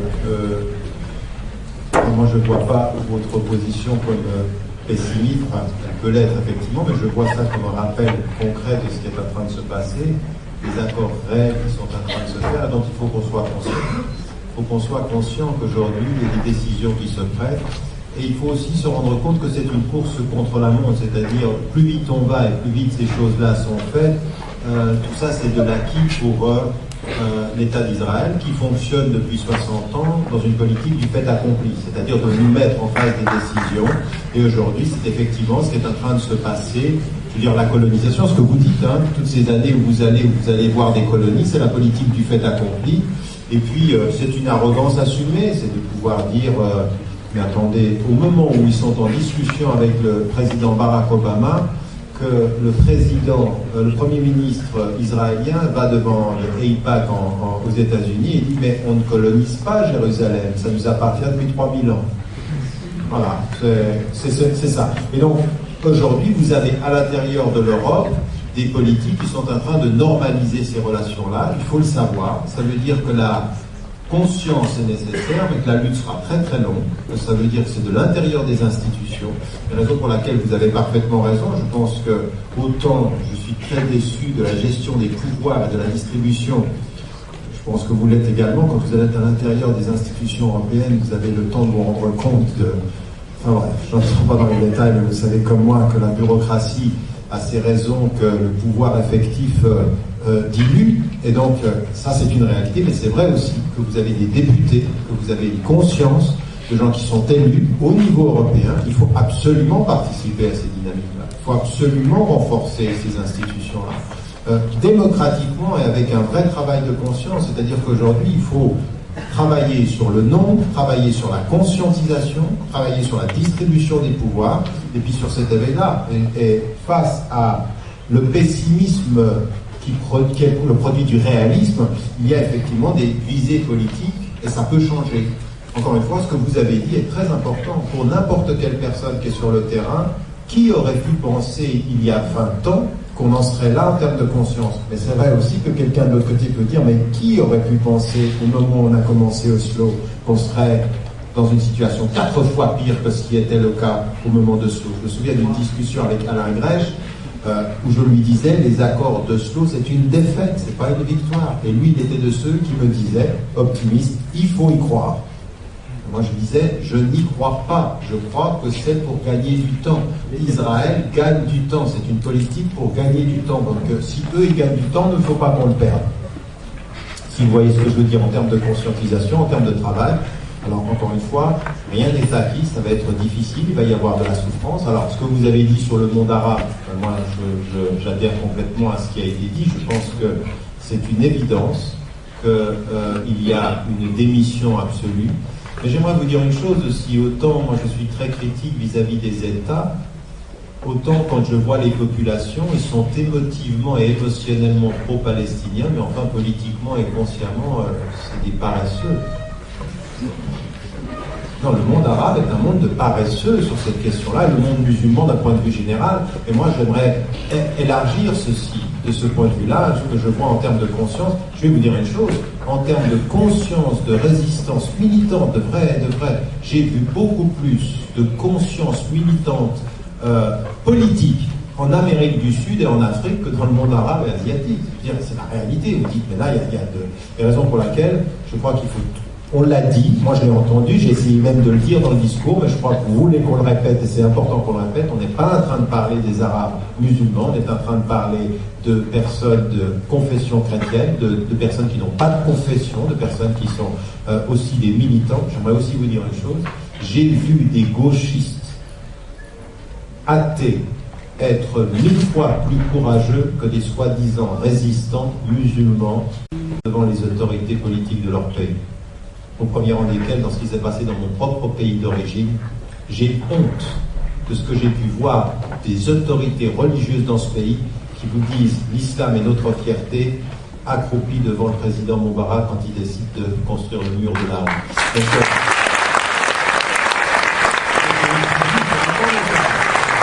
Les consciences égyptiennes, ni chrétiennes ni musulmanes, athées, qui viennent de la gauche historique, qui eux se sont levés et qui ont dit vous êtes une honte. Vous êtes une honte à la nation arabe. Et j'aimerais vous dire que là, pour le coup, je suis de leur côté, déterminé, de façon déterminée par rapport à tout le discours pseudo-religieux de légitimation de c'était shar'an, c'était islamiquement juste de construire le mur. Honte à vous et honte à cet islam que vous instrumentalisez. Donc j'aimerais aussi qu'on se place dans cette perspective-là, ça me paraît important ce que vous avez dit et qu'on le rappelle. Merci. Je voudrais m'excuser d'emblée parce que vous serez frustrés que je vous dise que je suis obligé d'arrêter là puisqu'on a encore quelques minutes avec, j'appelle notamment M. Abdullah Boudami qui va nous présenter un ouvrage. Et je voudrais, avant qu'il prenne la parole, vous présenter quelques ouvrages pour clore cette table ronde, pour nourrir notre réflexion, notre analyse critique autour de la question du conflit israélo-palestinien. Alors on a fait allusion à la notion du boycott, effectivement, le boycott d'Israël, pourquoi et comment. C'est une campagne internationale BDS, justement, boycott des investissements et sanctions. Vous pouvez le trouver, notamment il y a quelques stands qui vous permettront d'avoir quelques références. Il y a cet ouvrage de Denis Siffer, La nouvelle guerre médiatique israélienne, qui pourrait être intéressant. Je vous invite aussi à vous pencher sur un ouvrage qui est Qui arme Israël et le Hamas. Hamas a été démocratiquement élu, mais effectivement, il y a des questions qui sont posées. Eh bien, cet ouvrage, qui est un collectif de plusieurs personnes publié par le GRIP. Vous avez un ouvrage de Shlomo Sand qui est intéressant, historien de renom, israélien, et qui écrit notamment Les mots et la terre, donc parlant d'intellectuels israéliens qui mènent une analyse critique et qui sont très critiques à l'égard de la politique du gouvernement israélien et de cette lecture sélective officielle qui sévit aujourd'hui en Israël. Vous avez notamment l'ouvrage auquel j'ai fait allusion tout à l'heure, Est-il permis de critiquer Israël, qui est un ancien ouvrage de Pascal Boniface, des analyses très intéressantes. Un autre ouvrage, L'autre visage d'Israël, écrit par Israël Adam Shamir. Donc Israël Adam Shamir, qui est aussi un juif israélien, intellectuel, professeur d'université. Et enfin, j'en ai encore deux. Le nettoyage ethnique de la Palestine, écrit par Ilan Pappé, écrit en hébreu, traduit, très intéressant. Une approche de nouveaux historiens. Et dans cette continuité-là, je voudrais revenir au professeur Roger Garaudy avec le procès du sionisme israélien. Permettez-moi de dire, monsieur, permettez-moi de dire, je terminerai par cette parenthèse-là, il ne faut pas entretenir la censure à l'égard de quiconque. Vous savez, moi, vous avez dit Garaudy était un stalinien. Garaudy était un stalinien, oui, il a été stalinien, communiste, etc. Athée, d'une famille athée nourrie par le protestantisme chrétien et ensuite qui s'est accompli dans l'islam. Roger Garaudy a dit, qui a aujourd'hui 97 ans, Et je pense qu'on peut saluer la fidélité d'un homme qui est resté fidèle à son rêve de 20 ans, comme il a dit. Garaudy dit lorsqu'il rentre dans l'islam, je suis rentré dans l'islam avec le Capital de Marx sous un bras et le Coran sous un autre. Ça veut dire que j'ai été nourri par la dialectique de l'analyse marxiste et par la Bible qui a permis à mon parcours d'être nourri par une quête de sens, une spiritualité. Vous savez, je suis musulman, moi j'ai été nourri par des musulmans, mais je suis nourri aussi par la pensée d'humanistes. Je pense à l'abbé Pierre, rahimahullah, paix sur son âme. Je pense à Mahatma Gandhi, qui nourrit la spiritualité de beaucoup d'entre nous. Je pense à des juifs comme Berger ou comme Moshe Menoim, le rabbin Moshe Menoim, et bien d'autres. Et quand je cite par exemple, et je voudrais terminer avec lui, l'abbé Pierre, rahimahullah, qui disait à un moment donné, par rapport à la question palestinienne, c'est aussi central. On n'aura pas agi lorsqu'on aura pleuré, mais on aura agi lorsqu'on aura tout mis en œuvre pour faire cesser une injustice. Eh bien, quand je cite Garaudy, qui a été critique à l'égard de la question palestinienne, Garaudy était le philosophe du siècle pendant le XXe siècle en France, mais quand Garaudy a écrit en 1996 un ouvrage, le mythe fondateur de la politique israélienne, il est tombé de l'estime de beaucoup parce qu'il a remis en question des éléments, des donnes historiques. Il a osé ce que d'autres n'ont peut-être pas osé faire, avec ses appréciations, avec peut-être ses erreurs. Il n'est pas parfait, c'est un humain, et on peut lui renvoyer son analyse critique. Mais je ne me permettrai pas de censurer un homme qui a nourri, je ne sais pas que vous avez censuré, mais moi je ne me permettrai pas de censurer, vous m'avez demandé de ne pas le citer, un homme qui a nourri une pensée philosophique à travers un siècle, comme n'importe quel autre philosophe intellectuel, musulman, juif, chrétien, agnostique, athée, bouddhiste, peu m'importe. Je suis nourri par la quête de sens de ceux qui m'ont précédé à la table de mes frères juifs, chrétiens, agnostiques, bouddhistes et musulmans. Et donc, je suis nourri à la table aussi d'un de mes maîtres, qui est le professeur Roger Garaudy. Je vous remercie. Alors, monsieur Abdullah, je vous en prie, vous allez nous présenter un ouvrage. Bonsoir à toutes et à tous. Merci à l'organisation, merci à Malika de m'avoir donné l'opportunité de présenter en 5 brèves minutes un nouveau livre. Je vais essayer de bien faire. J'ai mon prof de relations internationales qui est juste à côté de moi. Alors, j'ai pas eu l'opportunité d'entendre tout ce qui s'est dit, mais j'imagine qu'il y a un constat qu'on peut partager assez facilement. L'actualité de la question palestinienne n'est pas tout à fait réjouissante. On peut penser à plusieurs événements. On peut penser à l'inauguration de l'esplanade Ben Gurion, qui montre de façon flagrante le cynisme des dirigeants, en l'occurrence français, mais c'est pas que eux. Il y a la colonisation qui continue dans ces jours d'avis, le blocus qui n'est toujours pas levé à Gaza, au mépris de toutes les règles du droit international. Il y a aussi, et il faut noter ça, une tentative de criminaliser les mouvements citoyens palestiniens, notamment ceux qui appellent au boycott. Or, je pense qu'on est ici tous unanimes, c'est d'un mouvement citoyen palestinien pour la Palestine plutôt que nous avons besoin. On ne peut pas raisonnablement attendre grand-chose des dirigeants, qu'ils soient au niveau européen ou au niveau national. C'est à nous de faire plier le rapport de force, et ça passe par développer un discours alternatif, un discours citoyen pour essayer de faire changer les choses. Or, c'est en analysant les possibilités de ce discours que s'est initiée la réflexion pour faire ce livre.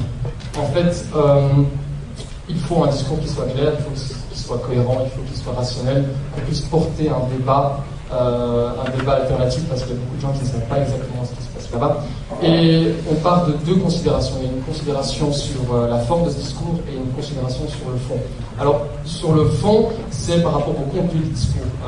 Il est évident que pour pouvoir parler de ça, tous en tant que citoyens, dans la rue, au travail, pour essayer de faire changer nos mentalités, il est évident qu'il faut connaître son sujet. Il faut pouvoir maîtriser les éléments basiques, les dates historiques, les faits, les acteurs, les enjeux du conflit. Et pour cela, malheureusement, il y a d'excellents ouvrages, mais il y a beaucoup de gens qui n'ont pas le temps de lire une vingtaine de bouquins, aussi excellents puissent-ils être. Alors, nous avons décidé, pour pallier à cela, de réunir, le meilleur en un seul ouvrage, et on a procédé en sélectionnant. On a sélectionné 20 spécialistes et 20 thèmes.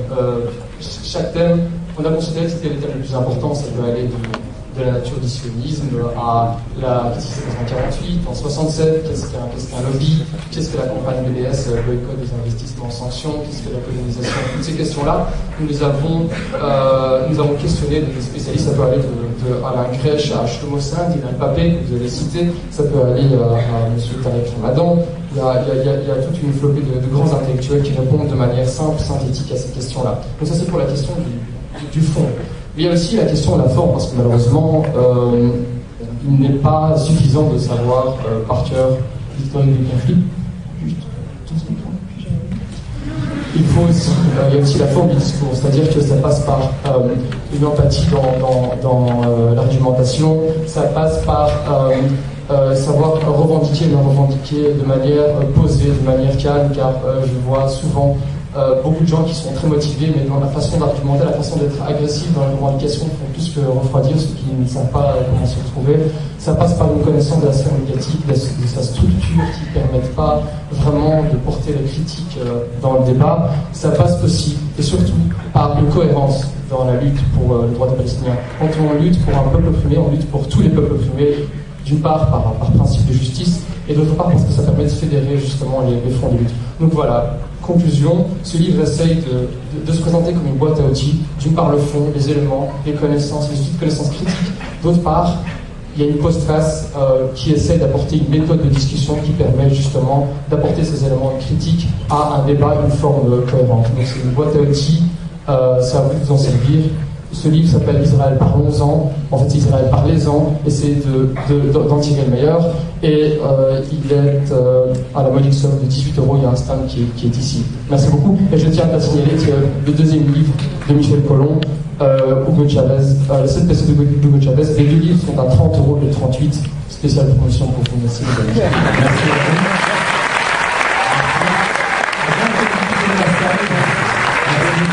Avant que vous quittiez la salle, je voudrais repasser la parole à Mme Nadia Fab qui va nous faire part de quelques actions concrètes qui sont menées sur le terrain. Je voudrais faire écho surtout des choses qui sont organisées par plusieurs organisations. Donc, vous connaissez sûrement qu'il y a un collectif qui est dirigé aussi par une dame, donc plusieurs ONG sont signataires, une campagne contre Dexia, contre les investissements de Dexia dans les colonies israéliennes dans le territoire occupé. Et donc, le prochain rendez-vous, c'est le 12 mai, où il y aura l'Assemblée générale de Dexia, où des actions vont être menées lors de l'Assemblée générale probablement, mais surtout dans la rue, City 2, en face du City 2, rue 9, en face de Lino. Donc on vous donne rendez-vous le 12 mai à partir de 15h, rue 9, pour une action collective, pour dénoncer l'action de Dexia. Dexia a fait un peu marche arrière par rapport aux colonies en Cisjordanie, mais continue à maintenir du soutien à Jérusalem et aux colonies dans Jérusalem. Il y a le 15 mai, Génération Palestine qui organise un concert au Parc Capoul. À l'occasion de la Nakba, le 15 mai, Génération Palestine organise un concert au Bar Capoun. Et le 29 mai, il y a Via Vélo, qui est aussi un collectif de plusieurs organisations, qui vont faire un rallye vélo à partir de 10h, on quitte Schumann et on revient à 16h à la place Flagey, avec des arrêts à Anderlecht, à Molenbeek, sur le thème de BDS, distribuer les tracts. Et donc, s'il y a des organisations qui sont des organisations de jeunesse à Molenbeek, à Anderlecht, ce serait intéressant qu'on prenne contact pour qu'il y ait aussi une collaboration quand on passe dans les quartiers, et pas seulement que ce soit une visite en venant distribuer la bonne nouvelle de moins. Donc vraiment qu'il y ait un partenariat avec les organisations dans les différents quartiers. Et alors à 16h, là, ce serait des prises de parole, des concerts et des explications par rapport à la campagne BDS dans toute sa diversité. Ça veut dire Dexia, ça veut dire boycotter des produits agricoles, ça veut dire ça peut être toutes les différentes campagnes existantes et mettre à disposition du public. Voilà, je vous remercie. Et je voudrais faire une petite remarque par rapport au financement, mais je crois que ça va être un peu compliqué de rebondir là-dessus. Mais c'est vrai que tout l'argent qui est donné aux Palestiniens venant de la Commission européenne n'arrive pas spécialement dans la poche des Palestiniens. Il y a des aides directes par rapport au salaire. Il y a eu des mécanismes qui ont été mis en place pour court-circuiter le Hamas et donc pas passer par l'autorité palestinienne, ce qui a entraîné la zizanie entre les deux, ça a contribué en tout cas largement, mais il y a aussi toutes les sociétés privées qui bénéficient de ça, comme par exemple l'Union européenne et la Belgique. Ils ont financé du pétrole pour que les centrales électriques qui alimentent Gaza fonctionnent. l'Union européenne a payé l'essence, mais le paye à la société israélienne, et il n'y a même pas eu un appel d'offres pour voir si, en passant par l'Égypte, c'était moins cher. Ça n'est même pas venu à l'esprit. Donc, c'est les sociétés israéliennes qui bénéficient, en tout cas, de ce point-là par rapport à l'alimentation en électricité. On peut en discuter pendant des heures, mais on peut s'arrêter. Il y a une autre action qui est menée très rapidement. Soutenez le projet Gaza Freedom Flotilla. Donc c'est une action qui est menée par l'envoi d'un bateau vers Gaza, notamment via la Turquie, avec le soutien de la Turquie et d'autres. Donc vous pourrez trouver ce tract à l'extérieur et vous pourrez avoir les références, notamment par email ou un numéro de téléphone. Alors on va passer à la pause et s'il vous plaît, on va essayer de faire court, c'est-à-dire entre un quart d'heure et 20 minutes si possible. Le professeur Tariq Ramadan pourra signer quelques ouvrages dans mon intime conviction et il reviendra pour une conférence sur la thématique de la famille, la thématique spirituelle que European Muslim Network s'est donnée pour une année, que l'on abordera avec vous. Donc d'ici à peu près 20 minutes, on se retrouve ici, s'il vous plaît, merci, dans le calme, et on reprendra pour terminer, si possible, à 10h30 au plus tard. Merci beaucoup. Salam alaikum wa rahmatullah.